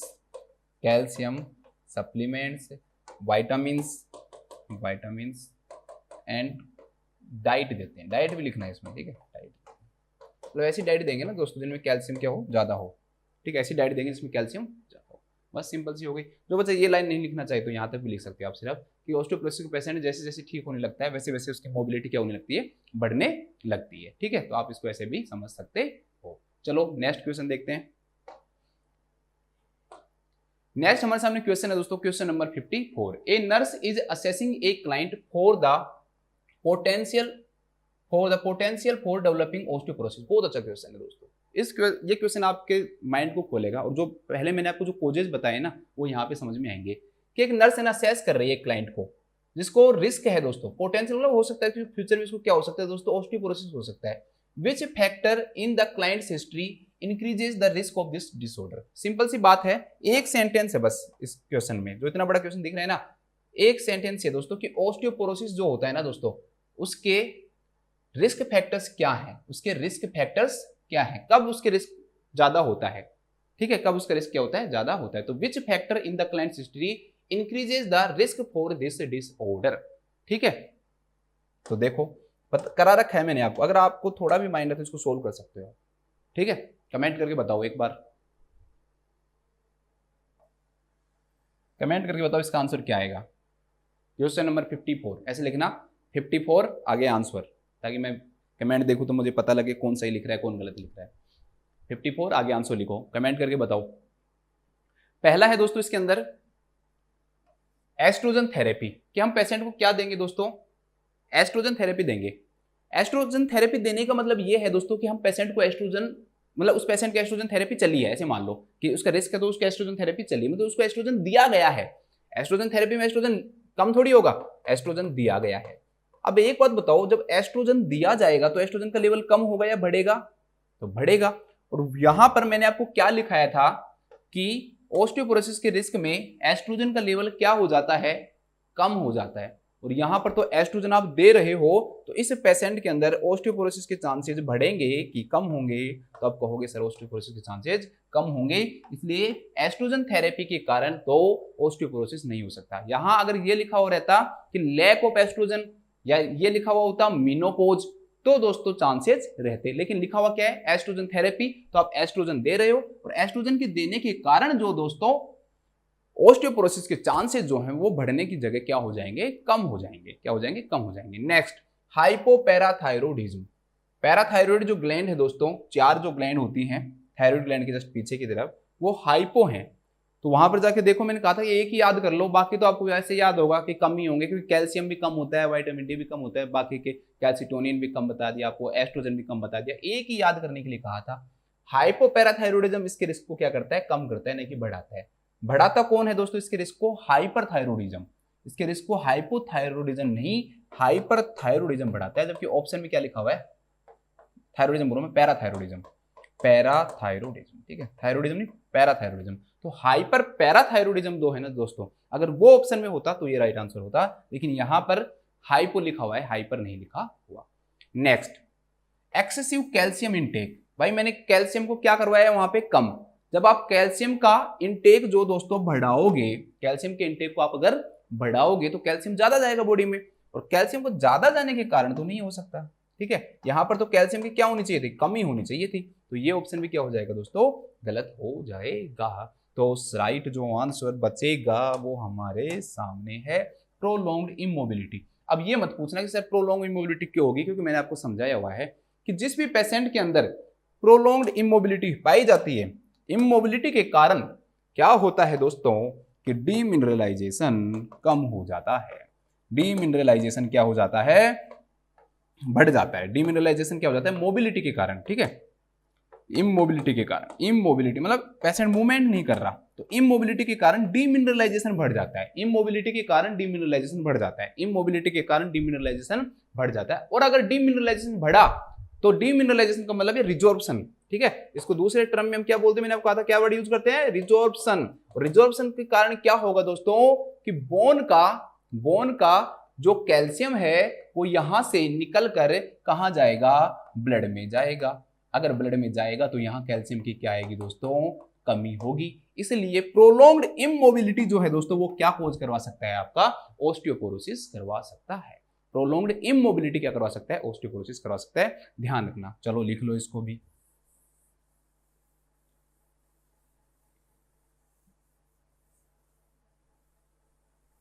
लिखो, प्रोलॉन्ग्ड इमोबिलिटी के कारण, प्रोलॉन्ग्ड इमोबिलिटी के कारण बोन का दोनों लिख लो। रिजॉर्प्शन आपको कई दिनों के बाद जब दोबारा पढ़ोगे ना याद ही नहीं आएगा, तो डीमिनरलाइजेशन वर्ड थोड़ा सा याद हो जाएगा। डीमिनरलाइजेशन ब्रैकेट में रिजॉर्प्शन लिख लो। रिजॉर्प्शन के कारण बोन का डीमिनरलाइजेशन बढ़ाता है, जिससे कि ऑस्टियोपोरोसिस के चांसेस बढ़ जाते हैं, जिससे कि ऑस्टियोपोरोसिस के रिस्क लिखो, चांसेस मत लिखो, रिस्क लिखो क्वेश्चन के तरफ, के रिस्क, ऑस्टियोपोरोसिस के रिस्क बढ़ जाते हैं, ऑस्टियोपोरोसिस का रिस्क बढ़ जाता है, ऑस्टियोपोरोसिस का रिस्क बढ़ जाता, ठीक है। सिंपल सा क्वेश्चन है, सिंपल सा आंसर है, पहले से बढ़ाया हुआ है, तो मुझे नहीं लगता और ज्यादा एक्सप्लेनेशन की आपको जरूरत है, ठीक है। अब एक अच्छा क्वेश्चन और आ गया आपके सामने। Which food selected by a client with osteoporosis indicates that the nurse dietary instruction was effective? मतलब आपने उसको कहा कि भाई आपको है ना इन 4 फूड में से एक फूड सेलेक्ट करना है, और वो जो फूड है जो है ना आपने उसको पढ़ा रखा है कि कैल्शियम में ज्यादा है, और उसने वही फूड क्या किया, सेलेक्ट किया। तो ये कह रहा है कि which food selected bye a client, एक पेशेंट है उसके द्वारा कौन सा फूड सेलेक्ट किया जाए जिसको ऑस्टियोपोरोसिस है, जो आपको ये इंडिकेट करे कि आपने उसको डाइट के बारे में जो भी इंस्ट्रक्शन दिए थे वो क्या है आपके लिए इफेक्टिव था। मतलब पेशेंट को आपने बताया ना कि ये डाइट में लेना चाहिए, और फिर उसने बता दिया आपको हाँ ये मुझे डाइट में लेना चाहिए। तो इसमें यही कह रहा है कि कौन सा फूड सेलेक्ट किया जाए क्लाइंट के द्वारा ऑस्टियोपोरोसिस में, जिससे कि ये साबित हो कि आपने जो उसको पढ़ाया है, जो इंस्ट्रक्शन दिए हैं वो बिल्कुल सही दिए हैं। तो भाई ऐसा फूड ढूंढना पड़ेगा हमें जो ऑस्टियोपोरोसिस में यूज करते हैं। तो ऑस्टियोपोरोसिस में हम कौन सा फूड यूज करते हैं दोस्तों, जो कैल्शियम के अंदर क्या हो, रिच। कैल्शियम रिच वाले फूड तो देंगे ना हम। तो पहला इसके अंदर दोस्तों रेड मीट है। पहला एक आदमी आया मूर्ख सा, उसने क्या चूज किया, रेड मीट चूज किया कि भाई मैं रेड मीट चूज कर रहा हूं। ऑस्टियोपोरोसिस में, तो भाई वो आदमी है पगलेट। क्यों है? क्योंकि रेड मीट जो होता है ना दोस्तों, उसके अंदर होती है प्रोटीन, और प्रोटीन जो होती है दोस्तों उसके अंदर पाया जाता है नाइट्रोजन, और जब नाइट्रोजन की जब अमाउंट बढ़ती है ना, तो बॉडी बैलेंस करने के लिए क्या काम करती है, बोन के कैल्शियम को यहां से और ब्लड के अंदर भेज देती है, क्योंकि नाइट्रोजन कहां बढ़ेगा, ब्लड में बढ़ेगा। तो ब्लड के अंदर अगर नाइट्रोजन बढ़ गया तो उसको बैलेंस करने के लिए बोन की जो कैल्शियम है दोस्तों वो यहां पहुंच जाती है, ठीक है, यहां पहुंच जाती है आपकी। तो उससे क्या होगा, बोन की कैल्शियम कम हो जाएगी, और अगर बोन की कैल्शियम कम हुई दोस्तों तो ऑस्टियोपोरोसिस के चांसेस क्या हो जाएंगे, बढ़ जाएंगे। तो उस आपसे अगर डायरेक्टली यही क्वेश्चन आए और ये पूछे कि कौन सा फूड कॉन्ट्राइंडिकेटेड होता है, कौन सा फूड नहीं देना है इनमें से, तो आप रेड मीट क्या कहोगे दोस्तों, नहीं देना है, ठीक है। नेक्स्ट दोस्तों सॉफ्ट ड्रिंक्स भी हम नहीं देते हैं, ठीक है। सॉफ्ट ड्रिंक्स जो होती है ना, कोल्ड ड्रिंक्स जो होती हैं, आप उनके अंदर जाके देखना, आपको मिलेगा उसके अंदर एक केमिकल फॉस्फोरिक एसिड, ठीक है। आप कोल्ड ड्रिंक देना, पेप्सी लिखो, पेप्सी इंडिग्रेंट्स, गूगल पे डालो, फोटो आए उसमें देखना, फॉस्फेट या फॉस्फोरिक एसिड होता है। ये फॉस्फोरिक एसिड क्यों मिलाते हैं दोस्तों, तो एक्चुअली में जो हमारी सॉफ्ट ड्रिंक्स जो होती हैं, उन सॉफ्ट ड्रिंक्स के अंदर बहुत अधिक मात्रा के अंदर शुगर मिलाई जाती है। क्या मिलाई जाती है, शुगर मिलाई जाती है। आप जब उसके अंदर देखोगे तो आपको दिखेगा कि 100 ml के अंदर, लगभग 100 ml के अंदर लगभग 20 ग्राम शुगर मिलाई जा रही है। सोचो 100 ml के अंदर 4 चम्मच मिलाई जा रही है, ठीक है। 200 ml के अंदर कितनी होगी, 8 चम्मच हो गई, और 250 ml मतलब एक पाव के कप में 10 चम्मच डाल दो आप शुगर की, कितनी ज्यादा शुगर होगी दोस्तों। क्या कोई ऐसी चीज अगर आप पानी के अंदर डालकर पियोगे तो क्या वो चीज आपको टेस्टी लग सकती है, तो आप कहोगे नहीं, बिल्कुल टेस्टी नहीं लग सकती, इतना ज्यादा मीठा हो जाएगा कि टेस्टी नहीं लगेगी। तो उसके लिए उसमें क्या मिलाया जाता है दोस्तों, फॉस्फोरिक एसिड। और जो आपको जो उसका जो टेस्ट जो आता है ना, और जो इस शुगर का टेस्ट कम कर रहा है, वो कौन कर रहा है दोस्तों, फॉस्फोरिक एसिड कर रहा है। कौन कर रहा है, फॉस्फोरिक एसिड। इसके अलावा phosphoric acid also work as a preservative in cold drinks और सॉफ्ट ड्रिंक्स के अंदर ये प्रिजर्वेटिव का भी काम करता है, लंबे समय तक उनको खराब नहीं होने देता। और दूसरा जो इफेक्ट है वो मैंने आपको बता दिया। लेकिन बॉडी के लिए दोस्तों ये हार्मफुल होता है, बॉडी के लिए क्या होता है, हार्मफुल होता है, और ऑस्टियोपोरोसिस के चांसेस को ये बढ़ाता है। ऑस्टियोपोरोसिस के चांसेस को ये क्या करता है, इंक्रीज करता है। इसलिए सॉफ्ट ड्रिंक भी नहीं लेनी चाहिए, और सॉफ्ट ड्रिंक तो वैसे भी नहीं लेनी चाहिए। मैंने आपको रीजन बता दिया, कितना ज्यादा शुगर जहां हो, इतना ज्यादा शुगर जहां पे होगा तो वो चीज तो नहीं ली जाएगी, ठीक है। इसके बाद है नेक्स्ट है दोस्तों इनरिच्ड ग्रेन्स, ठीक है, इनरिच्ड ग्रेन्स। तो दोस्तों कुछ जो ग्रेन्स हैं उनके अंदर भी फॉस्फोरस का क्या पाया जाता है, ज्यादा पाया जाता है, ठीक है। लेकिन इतना ज्यादा नहीं पाया जाता कि कोल्ड ड्रिंक में पाया जाए, ऐसा नहीं, ठीक है। कुछ ग्रेन्स होते हैं उनके अंदर भी पाया जाता है, अपने थोड़े ओट्स हैं उनमें भी पाया जाता है, व्हीट में भी पाया जाता है, और राइस में भी पाया जाता है। इसलिए ज्यादा इनरिच्ड जो ग्रेन्स हैं दोस्तों वो यूज नहीं किए जाते हैं। सब कुछ छोड़ो, आंसर हमारा सामने है, हमारे टर्निप ग्रेन्स, ठीक है। तो सोर्सेज ऑफ कैल्शियम, तो पहला आ गया आपका टर्निप ग्रेन, क्योंकि ये तो आपको लिखना ही लिखना है, ये तो क्वेश्चन में ही आ गया। इसके अलावा दोस्तों आपका चीज बहुत अच्छा सोर्स होता है कैल्शियम का, ठीक है। इसके अलावा टोफू, इसके अलावा मिल्क, इसके अलावा ब्रोकली जो होती है उसके अंदर भी होता है कैल्शियम। सलमान भाई, सोलोमन, ठीक है, स्पेलिंग देख लेना इसकी क्या है, सोलोमन है, इसके अंदर भी पाया जाता है। ऑरेंज में भी पाया जाता है कुछ अमाउंट में, ऑरेंज, मिल्क हो ही गए, ठीक है। तो ये क्या होते हैं इसके दोस्तों, सोर्सेज होते हैं, तो थोड़ा सा इनको याद कर लेना। तो टर्निप ग्रीन है वो तो इस ऑप्शन के अंदर आ ही गया, और बाकी मैंने आपको थोड़े थोड़े बता दिए हैं। अब इस क्वेश्चन का आंसर लिख लो बिल्कुल सिंपल शब्दों में, तो लिखो, सिंपल से एक लाइन लिखेंगे बस, इसमें कुछ ही नहीं लिखना हमें। टर्निप ग्रीन कैल्शियम और विटामिन का, और भी विटामिन पाई जाती हैं इसमें, ठीक है। विटामिन का अच्छा सोर्स होता है, अच्छा सोर्स होता है, अच्छा सोर्स होता है, अच्छा सोर्स होता है। इसलिए हमें इसलिए इसलिए हमें इसलिए इसलिए ये ओस्टियोपोरोसिस के पेशेंट को दी जाती है। इसलिए ये ओस्टियोपोरोसिस के पेशेंट को डाइट में शामिल करनी चाहिए। तो पेशेंट को डाइट में शामिल करनी चाहिए, शामिल करनी चाहिए। इसके बाद हम देखते हैं नेक्स्ट क्वेश्चन। सब रीजन बता दिया मैंने आपको क्यों नहीं करते। अब इतना भी अगर आप थोड़ा सा तो आप भी मेहनत कर लो, एक दो सेंटेंस तो आप भी याद ही कर लो। इसके बाद हम देखते हैं नेक्स्ट क्वेश्चन। नेक्स्ट हमारे सामने क्वेश्चन है 56, a thin older adult client. पहली बात थिन है और ओल्डर है, ठीक है, पतला है और थोड़ा सा एज है इसकी ज्यादा। इज डायग्नोज्ड विद ओस्टियोपोरोसिस, ठीक है, ओस्टियोपोरोसिस को डायग्नोज्ड हुई है। What should the nurse include in the discharge plan for this client. आप उसको डिस्चार्ज कर रहे हो तो आपको इन चार में से एक लाइन सेंटेंस पेशेंट को बताना है कि भाई आपको ये करना है, ये करना है। चलो ठीक है। पहला, अभी पेशेंट ऐसे नहीं कह सकते आप बिल्कुल 100% ट्रीटेड है। पेशेंट को भी बताया कि भाई उसको ओस्टियोपोरोसिस है और आपको डिस्चार्ज प्लान उसको कर रहे हो। ऐसे तो है नहीं कि भाई बोन के फ्रैक्चर चांसेस ज्यादा है तो उसको आप हॉस्पिटल में एडमिट रखोगे, ठीक है, उसको घर भेज रहे हो। तो नर्स को कौन सी चीज इंक्लूड करनी चाहिए? पहला है encouragement of gradual weight gain. भाई आप उसको ये कहो कि आप ज्यादा से ज्यादा क्या करो, वेट गेन करो। तो दोस्तों यहाँ पर थिन दे रखा है इसलिए लिखा हुआ है कि भाई आप वेट गेन करो। तो दोस्तों ये गलत है। आप कहो सर ये कैसी बातें कह दी आपने, थिन है और वेट गेन को। दोस्तों देखो, जितना ज्यादा बॉडी का वेट होगा उतनी ही ज्यादा जो बोन है उसके ऊपर प्रेशर कोज होगा या स्ट्रेन कोज होगा।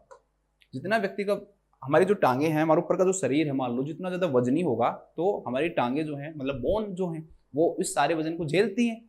तो जितना ज्यादा वेट होगा उनको इतना ज्यादा वजन झेलना पड़ेगा, और जितना ज्यादा वेट होगा दोस्तों उतने ही इंक्रीज हो जाएंगे चांसेस ऑफ फ्रैक्चर। क्योंकि ओस्टियोपोरोसिस में तो वैसे ही चांसेस हो रहे हैं फ्रैक्चर के, और ज्यादा अगर वेट को अगर झेलना पड़ा तो बोन के फ्रैक्चर के चांसेस भी क्या हो जाते हैं दोस्तों, बढ़ जाते हैं। इसलिए इसमें पेशेंट को वेट गेन के लिए नहीं कहा जाता है, ठीक है, वेट गेन के लिए नहीं कहा जाता है, ठीक है। इसके बाद दोस्तों पेशेंट को आप कहो कि आपको मॉनिटर करना है कि आपका यूरिन का जो कैल्शियम का जो लेवल है ना वो कम हो जाए। तो दोस्तों कम के लिए नहीं मॉनिटर कहेंगे हम उसको कहेंगे अगर ज्यादा हो ना तो दिक्कत है आपको। क्यों? अगर दोस्तों आपके कैल्शियम जो यूरिन में ज्यादा आ रहा है, इसका मतलब आपकी डिजीज क्या हो रही है दोस्तों, बढ़ रही है। तो आपको इस चीज को रिपोर्ट करना जरूरी है, ठीक है। क्यों? यूरिन के अंदर कैल्शियम जब भी आएगा ना, जब बोन से कैल्शियम निकला होगा, वो यूरिन के थ्रू बाहर निकल रहा है। या आप सीधा मान लो कि कैल्शियम की बॉडी में क्या होगी दोस्तों, कमी होगी। तो जब कमी होगी तो सब कहीं कमी होगी, तो बोन में भी कमी होगी। इसलिए उसको डिक्रीज यूरिन कैल्शियम के लिए नहीं बताना, हमें उसे ये बताना है कि अगर आपके यूरिन के अंदर कैल्शियम का लेवल अगर बढ़े तो आपको क्या करना पड़ेगा, इसको रिपोर्ट करना पड़ेगा। इसलिए आपको मॉनिटर इंक्रीज के ऊपर ज्यादा ध्यान देना, डिक्रीज के ऊपर ध्यान मत देना, ठीक है। डिक्रीज हो रहा है तो अच्छी बात है, ये तो डिक्रीज हो रहा है तो वो तो अच्छी बात है, उसको आपको मॉनिटर करने की जरूरत नहीं है। आपको मॉनिटर किस चीज को करने की जरूरत है दोस्तों, इंक्रीज होने को। यूरिन के अंदर अगर ज्यादा इंक्रीज हो रहा है तो मतलब बाहर जा रहा है बॉडी से, कैल्शियम खराब हो रहा है। और आप ऐसा चाहोगे नहीं कि जिस व्यक्ति के अंदर पहले से ही कैल्शियम की कमी हो रही हो, जिसकी बोन से पहले से ही कैल्शियम बाहर निकल रहा हो, उस व्यक्ति में हम कभी भी नहीं चाहेंगे कि कैल्शियम क्या हो दोस्तों, और ज्यादा बाहर निकले, ठीक है। Next, safety factors when using opioids and non steroid anti inflammatory drugs. कि आप उस पेशेंट को ये कहोगे कि भाई ध्यान से लेना, कौन सी ड्रग्स, एक तो ओपियोइड्स ड्रग्स और एक non steroid anti inflammatory drugs. दो ड्रग्स दी है इसने, एक ओपियोइड दी है और एक कौन सी ड्रग दी है, NSAID। भाई इन ड्रग्स का आप यूज करो तो थोड़ा सा सेफ्टी प्रिकॉशंस लेना। तो दोस्तों ये दोनों ही जो ड्रग्स है ना वो सजेस्ट नहीं की जाती हैं ऑस्टियोपोरोसिस में। क्यों? ओपियोइड्स एक्चुअली में इसका लंबा ट्रीटमेंट चलता है। ऑस्टियोपोरोसिस ऐसे एक दिन की ड्रग नहीं है कि आपने डायरेक्टली एक इंजेक्शन लिया और आप ठीक हो गए। इसका लंबा ट्रीटमेंट चलेगा, लंबे टाइम तक आपको कैल्शियम लेना पड़ेगा, लंबे टाइम तक आपको पेन रहेगा। अगर इतने लंबे टाइम तक पेशेंट ओपियोइड लेता रहा ना तो उसके अंदर डिपेंडेंस आ जाएगी। ओपियोइड्स जो ड्रग्स होती हैं लाइक मॉर्फिन, ये क्या कोज करती है दोस्तों, डिपेंडेंसी कोज करती है। फिर उस पेशेंट को बिना ओपियोइड लिए उससे रहा ही नहीं जाएगा, उसको हमेशा ओपियोइड चाहिए। तो ऐसी ड्रग जो लंबे समय तक अगर कोई चीज का ट्रीटमेंट चल रहा है तो वहां पर हम ओपियोइड नहीं देंगे, नहीं तो पेशेंट के अंदर क्या कोज कर सकते हैं दोस्तों, डिपेंडेंसी कोज कर सकता है। उससे भी ज्यादा इंपॉर्टेंट NSAID पे ध्यान रखना है। NSAID पे non steroid anti inflammatory drugs. ये ड्रग्स क्या करती है दोस्तों, ये प्रोस्टेग्लैंडिन्स को क्या करती है, इनहिबिट करती है। प्रोस्टेग्लैंडिन्स जो होते हैं उनको इनहिबिट करती है। प्रोस्टेग्लैंडिन्स केमिकल होते हैं। जब इनकी खोज हुई थी तो ये माना गया था कि these are secreted from prostate gland, तो इनका नाम रख दिया गया प्रोस्टेग्लैंडिन्स के भाई प्रोस्टेट ग्लैंड से हो रहा है। बाद में पता चला नहीं, बहुत सारी सेल्स हैं बॉडी की जो क्या बनाती हैं, प्रोस्टेग्लैंडिन्स बनाती है। फिर नाम चेंज नहीं किया गया, तब इनका नाम पड़ा था प्रोस्टेग्लैंडिन्स। लेकिन NSAID क्या काम कर देता है दोस्तों, इन प्रोस्टेग्लैंडिन्स को क्या कर देता है, कम कर देता है। जबकि ये प्रोस्टेग्लैंडिन्स जो है ना दोस्तों, ये प्रोस्टेग्लैंडिन्स बोन के रिपेयरमेंट के लिए जरूरी है। बोन के रिपेयरमेंट के लिए क्या है, जरूरी है। और यहां पर तो हमें बोन का रिपेयरमेंट चाहिए। और अगर आप ऐसी ड्रग दे दोगे जो बोन को रिपेयर कर रहा है, मिस्त्री जो है ना अपने बोन का, वो है ये, और उस मिस्त्री को ही आप क्या कर रहे हो, खत्म कर रहे हो NSAID देकर, तो फिर तो ये ड्रग देना हमारे शरीर के लिए, हमारी ऑस्टियोपोरोसिस के लिए क्या हो जाएगा दोस्तों, खराब हो जाएगा। इसलिए हम पेशेंट को ये ड्रग देते ही नहीं है।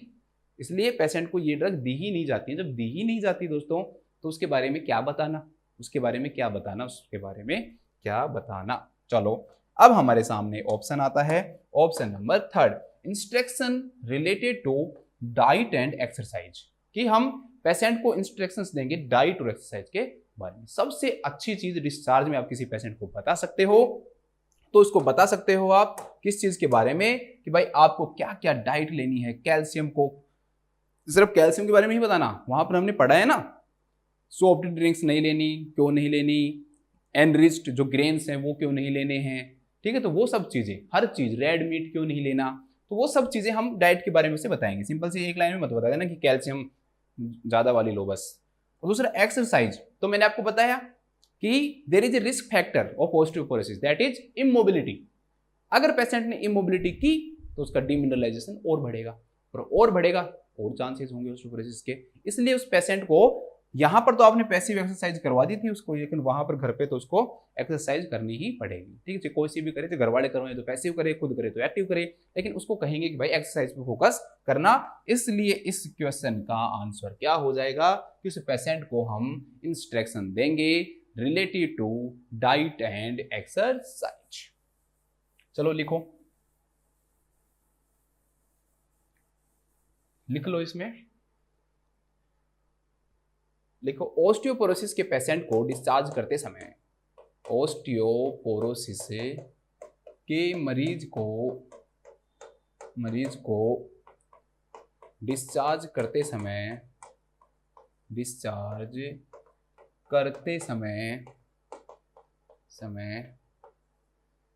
डाइट और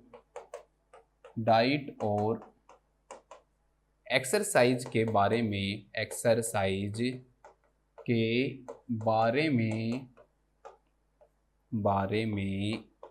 इंस्ट्रक्शन देना चाहिए,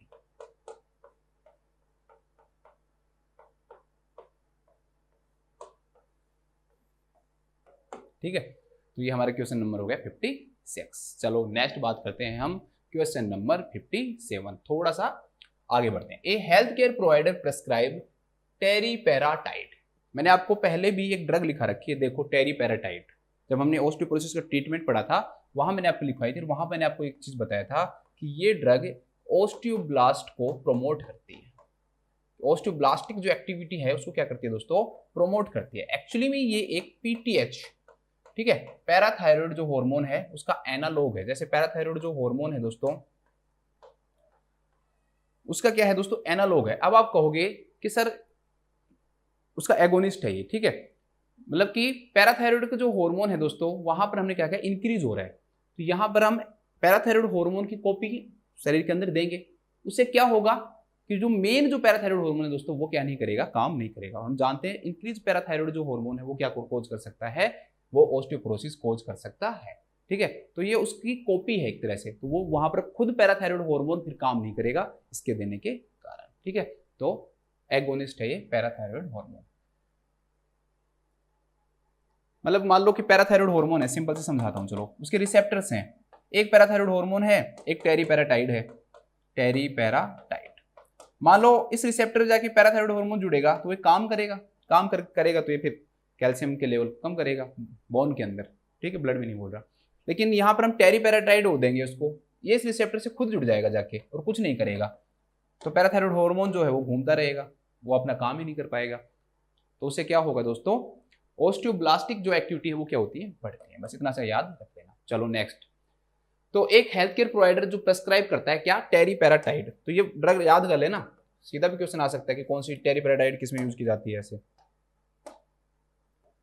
अरे यार ये कलर भी कंफ्यूज हूँ अभी तक, कितने दिन हो गए। टेरिपेराटाइड, जैसे आपको एनक्लेक्स कंफ्यूज करती है, मुझे बोर्ड कंफ्यूज करता है। ए पैराथायरॉयड हार्मोन एगोनिस्ट, छोड़ो कुछ मत याद करो, ओस्टियोपोरोसिस क्लाइंट के लिए प्रेस्क्राइब की गई है। What should the nurse consider before administering this medications, ये जब दवाई आप दे रहे हो ना, तो एक नर्स को क्या चीज कंसीडर करना चाहिए। पहला ऑप्शन कि नर्स को इंक्रीज करना चाहिए इनटेक ऑफ विटामिन ए, कि भाई ये ड्रग ले रहे हो आप टेरिपेराटाइड, आप विटामिन ई ज्यादा ले रहे हो, ध्यान रखना नॉर्मल से ज्यादा विटामिन ए लेना भी खतरनाक है, ये हाइपर विटामिनोसिस ए करवाता है। क्या करवाता है, हाइपर विटामिनोसिस ए, दो विटामिन में ज्यादा होता है, हाइपर विटामिनोसिस ए और हाइपर विटामिनोसिस डी।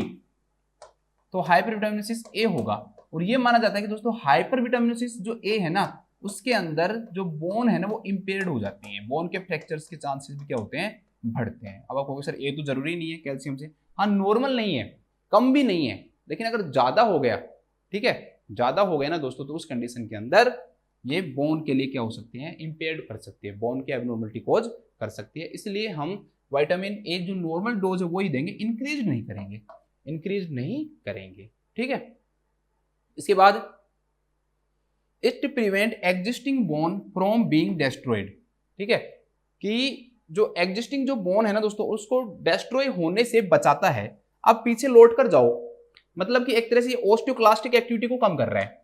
दूसरे वर्ड में मैं ये भी लिख सकता हूं ना कि ये ओस्टियोक्लास्ट जो एक्टिविटी है उसको क्या कर रहा है, कम कर रहा है, ऐसे भी लिख सकता हूं मैं, देख लो, क्योंकि ये कह रहा है it prevent existing bone from being destroyed, मतलब बोन को टूटने से क्या कर रहा है, रोक रहा है, मतलब कि ओस्टियोक्लास्टिक एक्टिविटी को क्या कर रहा है, कम कर रहा है। और ये जो काम है ना दोस्तों, ये किसका है, बिसफॉस्फोनेट का है, ये एलेंड्रोनिक जो एसिड है, एलेंड्रोनेट है ना, उसका काम है ये बिसफॉस्फोनेट या एलेंड्रोनिक एसिड का काम है, ये काम इसका नहीं है, ये काम इसका नहीं है, जिसका काम आप देख रहे हो टेरिपेराटाइड का, उसका काम नहीं है ये, ठीक है। तो ध्यान रखना, अभी भूल जाओ टेरिपेराटाइड को, तो पैरा ध्यान रख लेना, तो पैरा से आपको पैराथायरॉयड याद आ जाएगा, पैरा से पैराथायरॉयड याद आ जाएगा।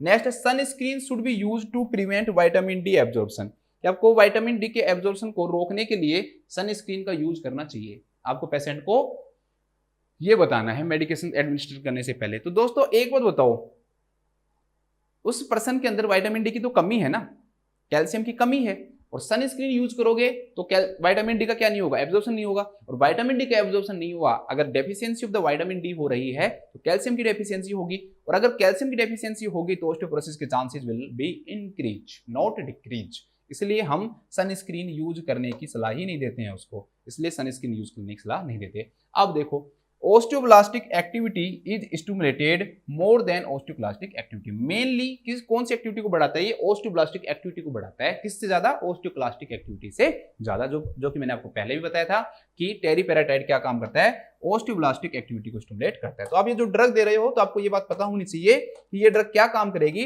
ओस्टियोब्लास्टिक एक्टिविटी को क्या करती है दोस्तों, स्टिमुलेट करती है, किसकी तुलना में, ओस्टियोक्लास्टिक एक्टिविटी की तुलना में। तो मेन काम ओस्टियोब्लास्टिक एक्टिविटी को स्टिमुलेट करने का इसका, ठीक है। चलो लिख लो,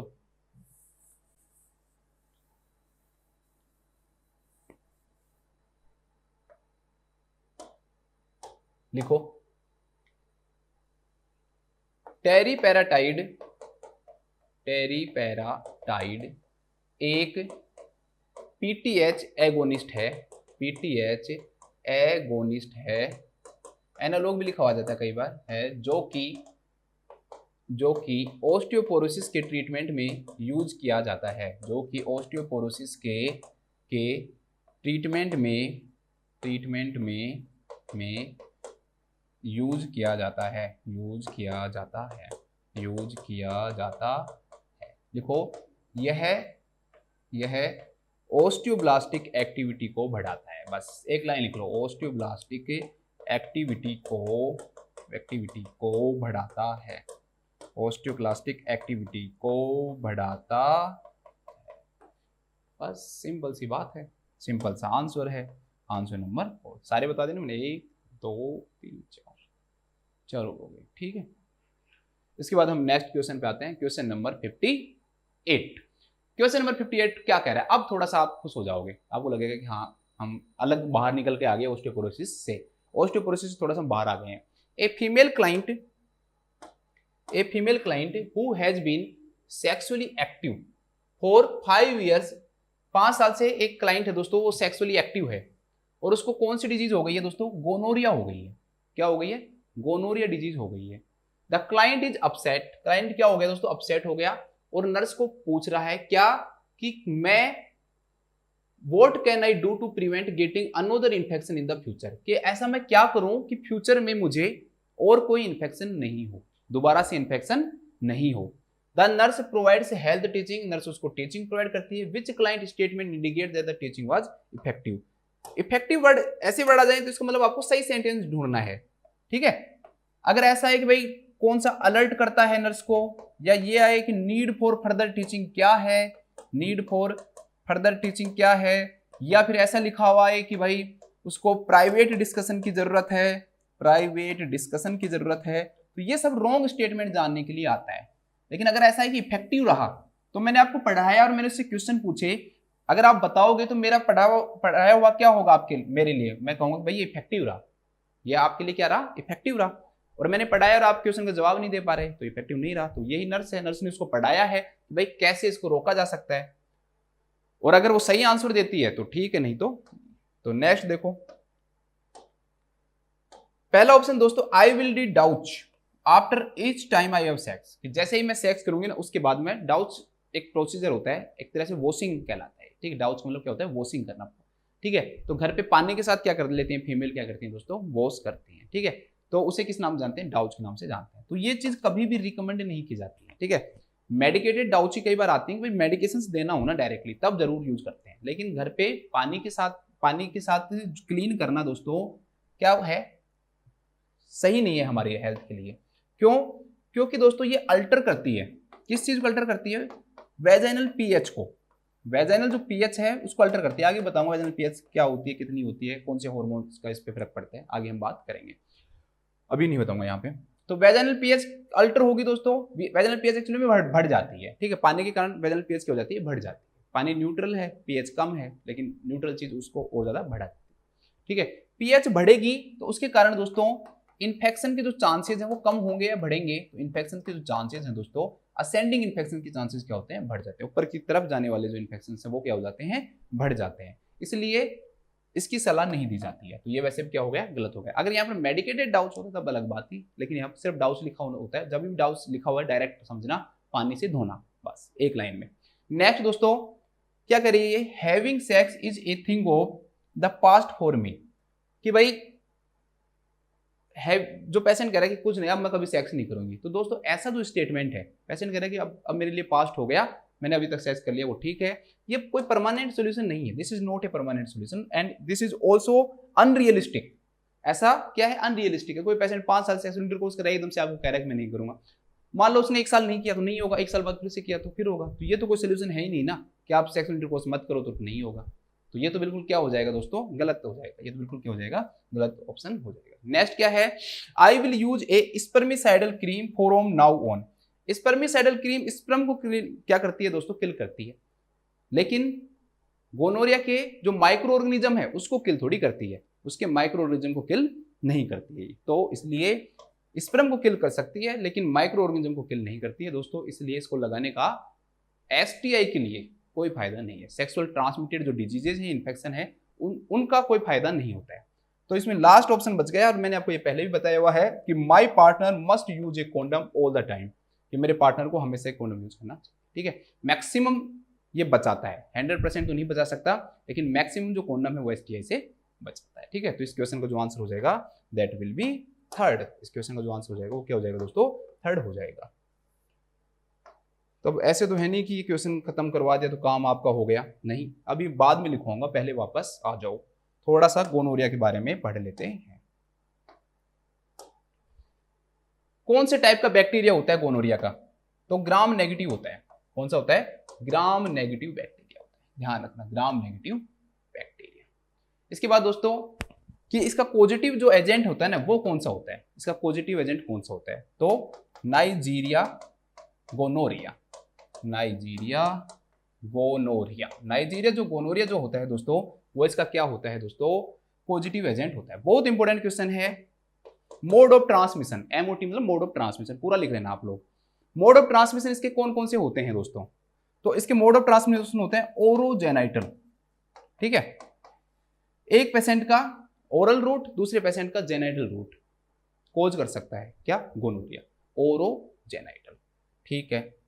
इसके अलावा ओरोरेक्टल, ओरोरेक्टल, ओरोरेक्टल रूट। इसके अलावा जेनाइटल मतलब दोनों के जेनाइटल ऑर्गन, ये भी करवा सकते हैं। और एनोरेक्टल, एनस और रेक्टल दोनों शामिल हो गए। तो ये चारों रूट क्या कोज करवा सकते हैं दोस्तों, आपके गोनोरिया कोज करवा सकते हैं।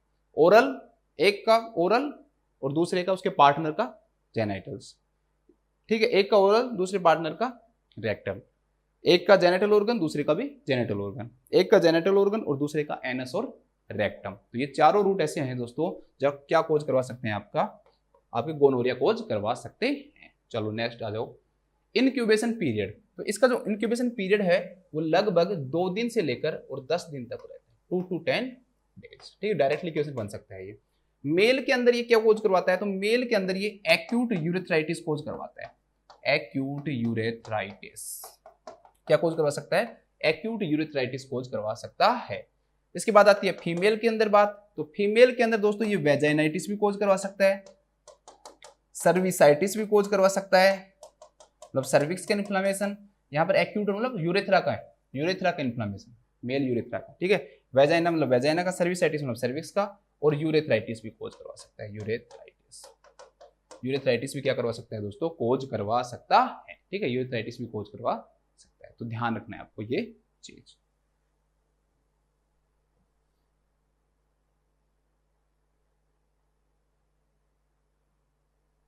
इसका बेस्ट टेस्ट कौन सा होता है, तो बेस्ट टेस्ट जो होता है उसका होता है NAAT। इसका बेस्ट टेस्ट कौन सा होता है, NAAT होता है, nucleic acid amplification test. Nucleic acid आपको शॉर्ट में लिखवा दिया मैंने पूरा, nucleic acid amplification test, amplification test, nucleic acid amplification test. अब आती है बात दोस्तों ट्रीटमेंट की, ध्यान रखना बहुत अच्छा ट्रीटमेंट है। सेप्ट्रिक्सोन इंजेक्शन, सेप्ट्रिक्सोन मोनोसेप जो हॉस्पिटल में आता है वो injection ceftriaxone 250 mg IM single dose.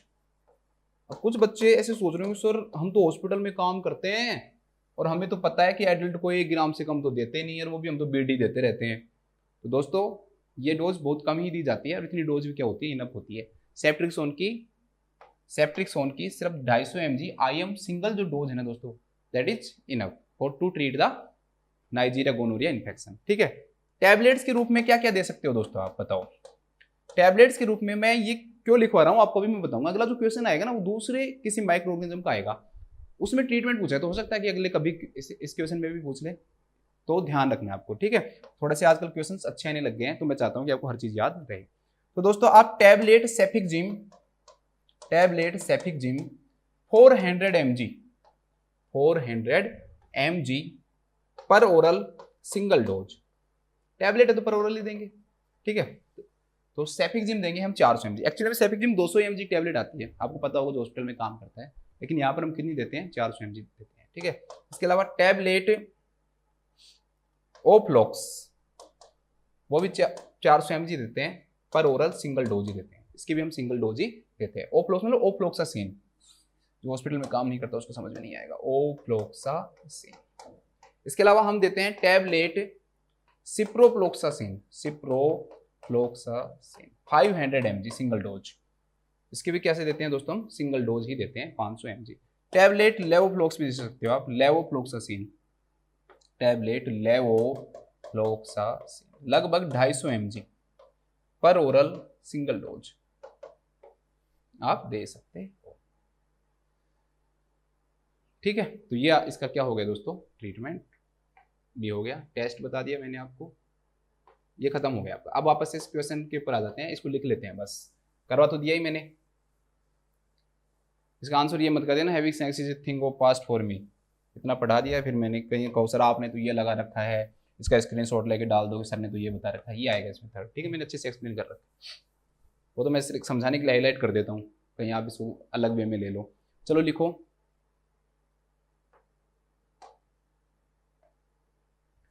लिखो गोनोरिया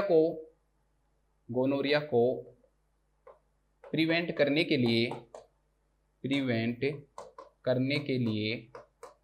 लिए कॉन्डम एक अच्छा मेथड है, कॉन्डम एक अच्छा मेथड है, बस सिंपल था ये, अच्छा मेथड।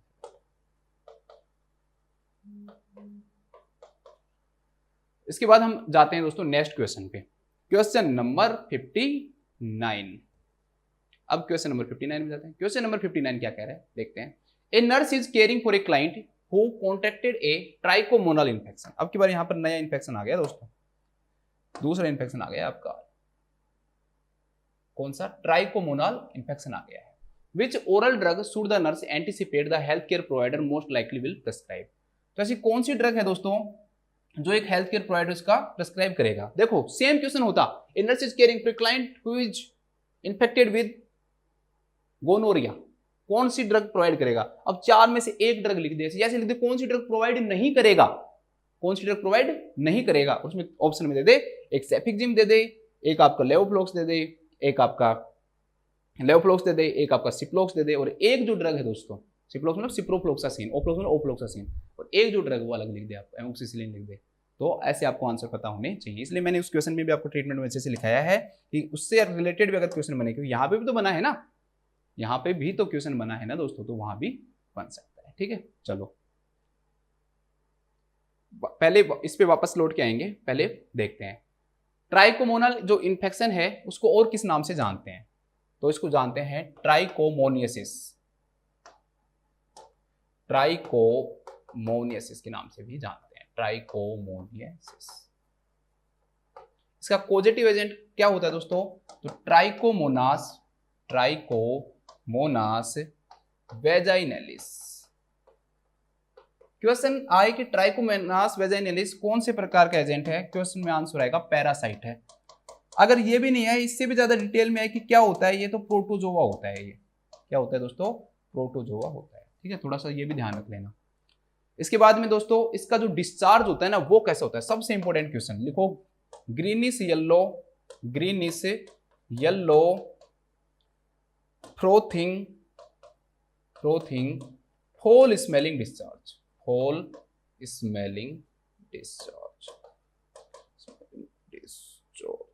ठीक है, ग्रीनिश येलो फ्रोथिंग फोल smelling discharge. Greenish yellow colour रहेगा, झाग का जैसा रहेगा, बदबू आएगी डिस्चार्ज के अंदर। ठीक है, तो ऐसा डिस्चार्ज पाया जाता है, तो ये याद रखना है आपको। इसके बाद इसमें सर्विक्स की अपीयरेंस कैसी रहती है, तो ध्यान रखना स्ट्रॉबेरी की जैसी अपीयरेंस रहती है। अगर परवेजन स्पेकुलम से आप एग्जाम करोगे तो इसकी जो अपीयरेंस जो सर्विक्स की मिलेगी दोस्तों वो कैसी मिलेगी, स्ट्रॉबेरी अपीयरेंस मिलेगी। क्या ट्राइकोमोनास वेजाइनलिस के जो पार्टनर है दोस्तों उसको भी ट्रीटमेंट लेने की जरूरत है क्या, मतलब फीमेल को तो लेने की जरूरत है ही। ठीक है, क्या पार्टनर को भी लेने की जरूरत है, आंसर आएगा यस। और गोनोरिया का क्या, गोनोरिया को तो उसमें सब साफ लिख रखा है कौन कौन से रूट हैं, तो आप समझ जाओ उसका भी आंसर यस ही आएगा। इसके बाद नेक्स्ट क्वेश्चन क्या है दोस्तों, इन्वेस्टिगेशन ऑफ चॉइस कौन सी होती है। ठीक है, तो इसकी इन्वेस्टिगेशन ऑफ चॉइस होती है सैलाइन माइक्रोस्कोपी। क्या होती है, सैलाइन माइक्रोस्कोपी। इसकी इन्वेस्टिगेशन ऑफ चॉइस क्या होती है, सैलाइन माइक्रोस्कोपी। ये इन्वेस्टिगेशन करवाई जाती है इसमें। ठीक है, सैलाइन माइक्रोस्कोपी। लेकिन गोल्ड स्टैंडर्ड क्या है दोस्तों, कल्चर। क्या है, कल्चर। अब आप सर बेस्ट में और गोल्ड स्टैंडर्ड में क्या अंतर है दोस्तों, एक होता है एक्सरे और एक होता है सीटी स्कैन। ठीक है, अब आप बताओ दोनों में कौन सी चीज करवाना आसान है, तो आप कहोगे सर एक्सरे करवाना आसान है क्योंकि ज्यादा सस्ता भी होता है। ठीक है, और थोड़ा सा उसके कारण क्या होता है दोस्तों, रेडिएशन भी कम होता है। तो दोस्तों लेकिन बेस्ट बताता कौन है, सीटी स्कैन बताता है। एक्सरे क्या बताएगा, सीटी स्कैन बताता है बेस्ट। लेकिन दोस्तों अगर एक डॉक्टर को चुनना हो ना तो वो किस चीज को चुनेगा, अगर उसको खुद को मौका दिया जाए कि भाई मैं किसको चुनूं, तो वो क्या चुनेगा, गोल्ड स्टैंडर्ड चुनेगा। लेकिन अगर वो पेशेंट की तरफ देखे तो फिर वो किसको चुनेगा, इन्वेस्टिगेशन ऑफ चॉइस को चुनेगा। मतलब कि गोल्ड स्टैंडर्ड जो होते हैं इनको करना थोड़ा सा क्या होता है, खर्चीला हो सकता है, या डिफिकल्ट हो सकता है, मुश्किल हो सकता है, या इनका रिजल्ट लेट आ सकता है। इन सब चीजों कोई कारण होगा ये बढ़िया, लेकिन इसमें क्या रहेंगी, कुछ प्रॉब्लम्स रहेंगी, ठीक है। इसलिए उसको हम क्या बोलते हैं दोस्तों, गोल्ड स्टैंडर्ड है तो ये बहुत बढ़िया, लेकिन यहां पर गोल्ड स्टैंडर्ड जो करवाना है दोस्तों वो टाइम कंज्यूमिंग हो सकता है। इसलिए कौन से यूज करते हैं इन्वेस्टिगेशन ऑफ चॉइस में, सैलाइन माइक्रोस्कोपी यूज करते हैं। अंतर समझ में आ गया होगा आपको, मैं एक्सरे और सीटी स्कैन समझ सकते हो कि गोल्ड स्टैंडर्ड अच्छा होता है, बेशक अच्छा होता है, सीटी स्कैन बेशक अच्छा होता है, एग्जाम्पल के लिए समझो उधर, लेकिन सीटी स्कैन करवाना कितना होता है, टफ होता है। इसलिए ज्यादातर आप चॉइस क्या करोगे दोस्तों, ज्यादातर हर छोटी छोटी बीमारी के लिए थोड़ी आप सीटी स्कैन करवाने लग जाओगे, तो डॉक्टर फिर क्या करवाता है, एक्सरे करवाता है, ठीक है। इसलिए गोल्ड स्टैंडर्ड अच्छा हो सकता है, लेकिन करवाना थोड़ा डिफिकल्ट हो सकता है। कई सारे रीजन है, मैंने आपको बताया, खर्चीला हो सकता है, करवाना डिफिकल्ट हो सकता है, या उसका जो रिजल्ट है, मतलब जो रिपोर्ट जो आएगी वो लेट आए, तो वो सब चीजें क्या होती हैं, गोल्ड स्टैंडर्ड के कारण होती है। तो वैसे इसका टेस्ट अच्छा कौन सा, सैलाइन माइक्रोस्कोपी है, लेकिन गोल्ड स्टैंडर्ड कौन सा है दोस्तों, कल्चर है। बस लास्ट है ट्रीटमेंट। तो ट्रीटमेंट के अंदर आपको इसमें पहले से लिखा हुआ है और ये इसका आंसर आएगा, मेट्रोनिडाजोल। टैबलेट मेट्रोनिडाजोल यूज करते हैं इसके अंदर, ठीक है, टैबलेट मेट्रोनिडाजोल। चलो क्वेश्चन पे आ जाओ वापस लौट के। अब इस क्वेश्चन में तो और तो मैं कोई चीज बताऊंगा भी नहीं आपको, सिर्फ बहुत है इतना ही जानना, ठीक है। ये वाले मत याद किया करो, ये इनको मत याद किया करो सीधा। तो इस क्वेश्चन का आंसर क्या आएगा दोस्तों, मेट्रोनिडाजोल। तो लिखो, ट्राइकोमोनाल इन्फेक्शन में, ट्राइकोमोनाल इन्फेक्शन के ट्रीटमेंट में, इन्फेक्शन के ट्रीटमेंट में मेट्रोनिडाजोल का उपयोग किया जाता है, मेट्रोनिडाजोल का उपयोग किया जाता है, का उपयोग किया जाता है। किसका उपयोग करते हैं, मेट्रोनिडाजोल का उपयोग करते हैं, ठीक है। बस पेनिसिलिन का नहीं करते हैं। अब ये कैसे बताऊं कि क्यों नहीं करते हैं, तो नहीं करते, उसके काम नहीं करती है माइक्रो ऑर्गेनिज्म के ऊपर, इसलिए नहीं करते हैं, ठीक है। तो इसलिए तीन ऑप्शन क्या हो जाएंगे दोस्तों, गलत हो जाएंगे। राइट आंसर क्या हो जाएगा हमारा, मेट्रोनिडाजोल। इसके बाद आते हैं हम नेक्स्ट क्वेश्चन है, लास्ट क्वेश्चन है, सिंपल सा क्वेश्चन है, डिस्कस करते हैं। A nurse is teaching a client how to self administer a medicated douche, ठीक है। मेडिकेटेड डाउच मतलब मेडिकेट पहुंचाने के लिए दोस्तों, मैंने डाउच बताया था, क्लीनिंग करना आपको बताया था, डाउच क्लीनिंग करना, लेकिन कई बार मेडिकेशंस भी वहां से क्या करते हैं दोस्तों, हम एडमिनिस्टर करते हैं इन्फेक्शन में, ठीक है। लोअर जो वेजाइनल जो इन्फेक्शन होते हैं उसमें हम डाउच का उपयोग करते हैं, ठीक है। तो एक ऐसा इंस्ट्रूमेंट होता है, आप उस गूगल पे भी डाल सकते हो, मेडिकेटेड डाउचू करके, जैसे बोतल होती है ना, बिल्कुल ऐसा होता है, बिल्कुल वो ऐसा होता है, ठीक है। जैसे कोई बोतल होती है ऐसा सा होता है मेडिकेटेड डाउच। तो in which direction should the nurse instruct the client to direct the douche nozzle. तो ये डाउच का क्या है दोस्तों, नोजल है, ये इसका क्या है, नोजल है। तो ये ऐसे कह रहा है कि भाई, उसमें लिख लिया था हमने कि एक नर्स वो टीच करे क्लाइंट को कि कैसे इसको डाउच को क्या करते हैं, सेल्फ एडमिनिस्टर करते हैं, पेशेंट खुद कैसे एडमिनिस्टर करेगा, अंदर इंसर्ट करता है और फिर प्रेस कर देता है, तो मेडिकेशन कहां चली जाती है अंदर। अगर वाटर होता तो वाटर चला जाता, जैसे मैंने आपको बताया था कि वाटर से भी करते हैं clean. In which direction should the nurse instruct the client to direct the douche nozzle.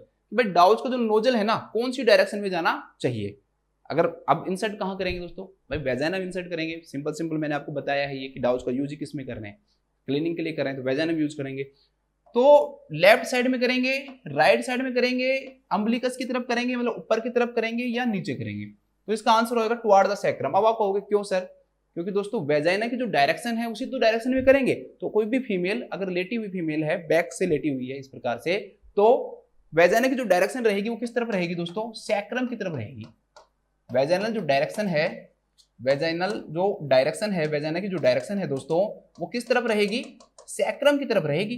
तो आप भी इस नोजल को किस तरफ करोगे, सैक्रम की तरफ ही करोगे, कि आपको वेजाइना की डायरेक्शन में ले जाना है उसको। इसलिए इसकी जो नोजल है दोस्तों उसको किस तरफ किया जाता है, डायरेक्ट सैक्रम की तरफ किया जाता है। किस तरफ किया जाता है, सैक्रम की तरफ किया जाता है। तो इसका आंसर हो जाएगा थर्ड। अब ये लेफ्ट नहीं किया जाता, राइट नहीं किया जाता, क्यों नहीं किया जाता, क्योंकि उसकी डायरेक्शन उधर नहीं होती है। पहला क्वेश्चन कि जो वेजाइना है वो कौन सा ऑर्गन है, एक्सटर्नल जेनिटल ऑर्गन है, इंटरनल जेनिटल ऑर्गन है या असेसरी ऑर्गन है। तो इसका आंसर क्या आएगा दोस्तों, internal genital organ, internal genital organ. और कौन कौन से हो सकते हैं, जैसे कि फैलोपियन ट्यूब हो सकती है, यूट्रस हो सकता है, ओवरी हो सकती है, ये सब क्या है, इंटरनल जेनाइटल ऑर्गन है। डायमीटर ऑफ कैनाल कितना होता है दोस्तों, 2.5 सेंटीमीटर होता है। कितना होता है, 2.5 सेंटीमीटर, मतलब वेजाइनल कैनाल की बात कर रहा हूं मैं, जब हम बात ही वेजाइना की कर रहे हैं यहाँ पे सारी, तो वेजाइना है कौन सा ऑर्गन होता है, इंटरनल जेनाइटल ऑर्गन होता है। वेजाइना का जो डायमीटर होता है वो लगभग कितना होता है, 2.5 सेंटीमीटर होता है, ठीक है। और इसके बाद इसकी लेंथ कितनी होती है वेजाइनल बॉल की, तो दो होती है, एक एंटीरियर और एक पोस्टीरियर। तो एंटीरियर जो होती है ना, उसकी जो लेंथ होती है वो लगभग 7 सेंटीमीटर होती है, और पोस्टीरियर जो वॉल होती है दोस्तों, उसकी लेंथ की लगभग कितनी होती है, 9 सेंटीमीटर होती है। तो ये भी ध्यान रखना, एंटीरियर की कम होती है, पोस्टीरियर की क्या होती है, ज्यादा होती है, 7 सेंटीमीटर और 9 सेंटीमीटर, एंटीरियर ए और पी, यहाँ पर पोस्टीरियर। नेक्स्ट, इसकी पीएच कितनी होती है, तो अलग अलग बुक में आपको अलग अलग मिलेगा, लगभग 3.8 to 4.3 होती है, ठीक है। उस बुक में आपको 3.5 to 4.5 भी मिल सकता है, ये भी ध्यान रखना, ठीक है। क्वेश्चन है दोस्तों कि ये पीएच इतनी होती है तो क्यों होती है, तो ये इस बैक्टीरिया के कारण होती है, जिसे हम किस नाम से जानते हैं, लैक्टोबैसिलस एसिडोफिलस, लैक्टोबैसिलस एसिडोफिलस। लेकिन मान लो कि एग्जाम में ये ऑप्शन ही नहीं है, तो फिर आएगा डूडरलेन बैसिलस, डूडरलेन बैसिलस। अब ये बैक्टीरिया करता क्या है दोस्तों, तो ग्लाइकोजन को ये बैक्टीरिया लैक्टिक एसिड में क्या करता है दोस्तों, चेंज करता है, लैक्टिक एसिड में क्या करता है दोस्तों, चेंज करता है, ठीक है। तो उसके कारण से इसे हम लैक्टोबैसिलस एसिडोफिलस भी कहते हैं, क्योंकि एसिड बना रहा है। अब लैक्टिक एसिड बना रहा है तो एसिड बनेगा, और एसिड बनेगा तो वेजाइना की जो पीएच होगी वो कैसी होगी, एसिडिक होगी। और एसिडिक क्यों होगी, ताकि इंफेक्शन के चांसेस क्या हो जाएं, कम हो जाएं। इसलिए क्लीन नहीं करना चाहिए, डाउच नहीं करना चाहिए, ठीक है। हाँ, एक हार्मोन का और बता देता हूं, इस बैक्टीरिया के लिए या वेजाइनल पीएच के लिए कौन सा हार्मोन रेस्पॉन्सिबल है, तो एस्ट्रोजन हार्मोन जो है वो इसे प्रमोट करता है। एस्ट्रोजन हार्मोन क्या करता है दोस्तों, इस ग्लाइकोजन को भी प्रमोट करता है।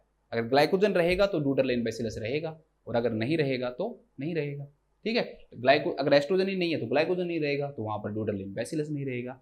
इसी कारण से एस्ट्रोजन की क्या हो जाती है दोस्तों, कमी हो जाती है।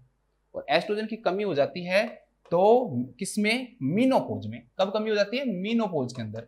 और जब मीनोपोज के अंदर एस्ट्रोजन की कमी हो जाती है तो इसी कारण से जो पीएच जो है ना वेजाइना की, वो क्या हो जाती है दोस्तों, बढ़ जाती है।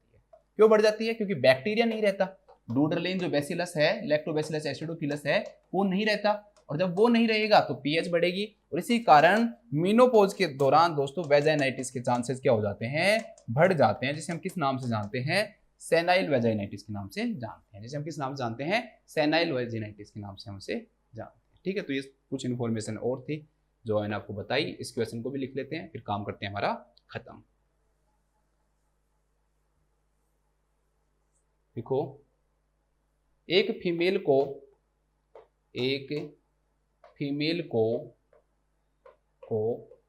सेल्फ मेडिकेटेड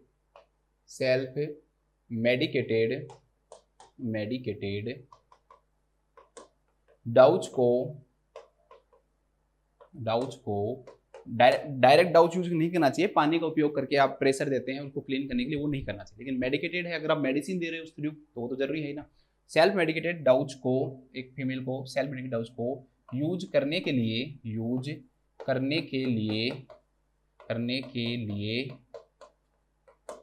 डाउच के नोजल की, ठीक है, डाउच के नोजल की डायरेक्शन सैक्रम की तरफ रखनी चाहिए, सैक्रम की तरफ रखनी चाहिए, क्योंकि वेजाइना की डायरेक्शन भी इस तरफ होती है, क्योंकि वेजाइना की डायरेक्शन भी इसी तरफ होती। अब एक बार मैं इसको रिपीट करवाऊंगा आपको, और इसके रिपीट जब आपको करवा दूंगा तो फिर मेरा क्लास का जो मकसद है वो खत्म हो जाएगा आपको बताने का। पहला क्वेश्चन क्या है दोस्तों, बाइलेटरल मैस्टेक्टोमी के अंदर चेस्ट स्टीफनेस के कारण जो मरीज है वो सैलो ब्रीथिंग करता है, जिससे ठीक करने के लिए मरीज को हम क्या चीज कहते हैं हम कि भाई आप इंसेंटिव जो स्पायरोमीटर है उसका क्या करो, यूज करो। अभी जाना मत, छोड़ के मत जाना बीच में क्लास को, ये सबसे इंपॉर्टेंट पार्ट है। चाहे ये 3 ही मिनट लेगा ये, बट आपने अगर पूरी क्लास ले ली, एक बार अगर आपके माइंड से दोबारा से निकल गए ना, फिर हमेशा याद रहेगा, ध्यान रखना। अब छोड़ के चले गए तो रोगे बाद में कि सर याद नहीं होती, मोस्ट भी तो ऐसी है, ठीक है। तो ओस्टियोपोरोसिस होती क्या है दोस्तों कि बोन जो सब्सटेंस है वो क्या हो जाता है, डिक्रीज हो जाता है। बोन सब्सटेंस क्या हो जाता है, डिक्रीज हो जाता है। इसके बाद दोस्तों हमने क्या पढ़ा कि ओस्टियोपोरोसिस का जो पेशेंट जब ठीक होने लगता है तब उसकी मोबिलिटी क्या हो जाती है, बढ़ने लग जाती है, मूवमेंट करने लग जाता है।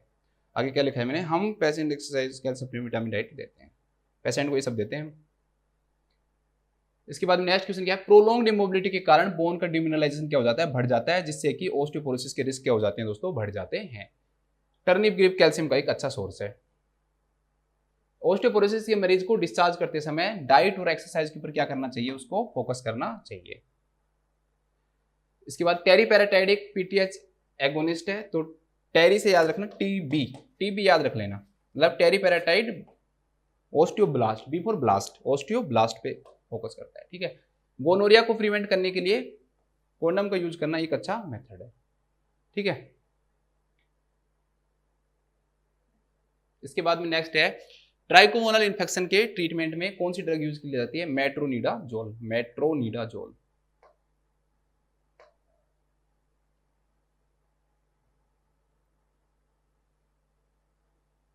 इसके बाद एक फीमेल को सेल्फ मेडिकेटेड डाउच को यूज करने के लिए डाउच के नोजल की डायरेक्शन जो है वो सैक्रम की तरफ रखनी चाहिए, क्योंकि ये जो डायरेक्शन है ये वेजाइना की डायरेक्शन होती। तो हमने बहुत अच्छे से दोस्तों 10 ही क्वेश्चन पढ़े हैं, लेकिन आज है ना अच्छी नॉलेज ली हमने, मैंने आपको कई चीजें बताई हैं। आपको आज ट्राइकोमोनेसिस के बारे में बताया मैंने आपको ओस्टियोपोरोसिस के बारे में अच्छे से बताया, मैंने आपको गोनोरिया के बारे में अच्छे से बताया, मैंने आपको जो वेजाइनल जो स्ट्रक्चर है उसके बारे में अच्छे से बताया। तो हमने कई सारी चीजें पढ़ी हैं। आप ये मत सोचना कि सर 1 घंटा हो गया हमने 10 ही क्वेश्चन किए हैं, आपने 10 मौसमी के क्वेश्चन भी किए हैं। आप खुद पढ़ने बैठो, अगले 10 क्वेश्चन करके देख लो, आपको खुद को अगर 1 घंटे से ज्यादा नहीं लग जाए ना, लेकिन जो एक्स्ट्रा जो मटेरियल मैं बता रहा हूँ वो, और जो आपकी मेमोरी बढ़ रही है, याद जल्दी हो रहा है, वो नहीं होगा, वो आप करके देख लेना, ठीक है। तो ऐसे ही मेरे साथ आप लोग बने रहें, ये वीडियो आगे भी इसी प्रकार से कंटिन्यू चलती रहेगी। मैं चाहता हूं कि आपको मोसबी की जो बुक है, सॉन्डर्स की जो बुक है दोस्तों, वो इतनी अच्छी तरह से याद हो जाए, इतनी अच्छी तरह से आप उसको पूरा करो उस बुक को, कि कोई कुछ भी पूछे आपसे तो आप सबसे ऊपर रहो कि हाँ मोसबी को उठाओ। और आपको कोई क्वेश्चन में ये भी कहे ना कि कोई पेशेंट डाउच का यूज कर रहा था, आपकी जबान से बताओ कि भाई डाउच का यूज कर रहा है, तो उसका जो डायरेक्शन है ना वो मैं सैक्रम की तरफ रखूंगा, ये आंसर आएगा, इसका ऑप्शन ये आएगा, ठीक है। तो इतनी मतलब आपके अंदर वो आ जाएगी एक दिन। बस ये चीज करते रहना, 2 चीजें, एक तो डेली क्लास लो, क्लास को मत छोड़ो, ठीक है। ऐसे नहीं कि अब बाद में देख लूंगा, ये देख लूंगा, एक साथ 3 क्लास ले लूंगा, तो वो सब चीजें गड़बड़ है। डेली जो एक साथ 20 क्वेश्चन की नॉलेज लेना है ना वो टफ हो जाता है, 30 क्वेश्चन की नॉलेज लेना थोड़ा सा क्या हो जाता है, टफ हो जाता है। डेली क्लास लेने की आप क्या करो, कोशिश करो। दूसरा, पिछली जो क्लासेस ले ली उनके लिए चाहिए आप थोड़ा ही टाइम दो। अभी आप जाओगे, आपको कितने क्वेश्चन हो गए, हमारे 60 क्वेश्चन हो गए। अभी मैंने इनको आपको रिवाइज करवाया, 3-4 मिनट लगी है ना, आपको लगा लो कि 3-4 मिनट की जगह पूरी जो मिनट है वो 30 मिनट लग जाएगी। सोचो आधे घंटे के अंदर आपने 60 क्वेश्चन इसके लगभग कर लिए हैं आपके, ठीक है। तो दोस्तों बहुत जल्दी किए हैं ना आपने, तो इसलिए आपको रिवीजन करते रहना है, बस ये ध्यान रखना। कुछ क्लासेस होंगी जो मैं खुद भी कोशिश करूंगा कि एक बड़ी क्लास लेके आऊं और उसमें मैं सारे जो क्वेश्चंस हैं उनको जल्दी जल्दी आपको मैं क्या करवा दूं दोस्तों, रिवाइज करवा दूं। सभी अपना ध्यान रखो, स्वस्थ रहो, खुश रहो। Thank you so much.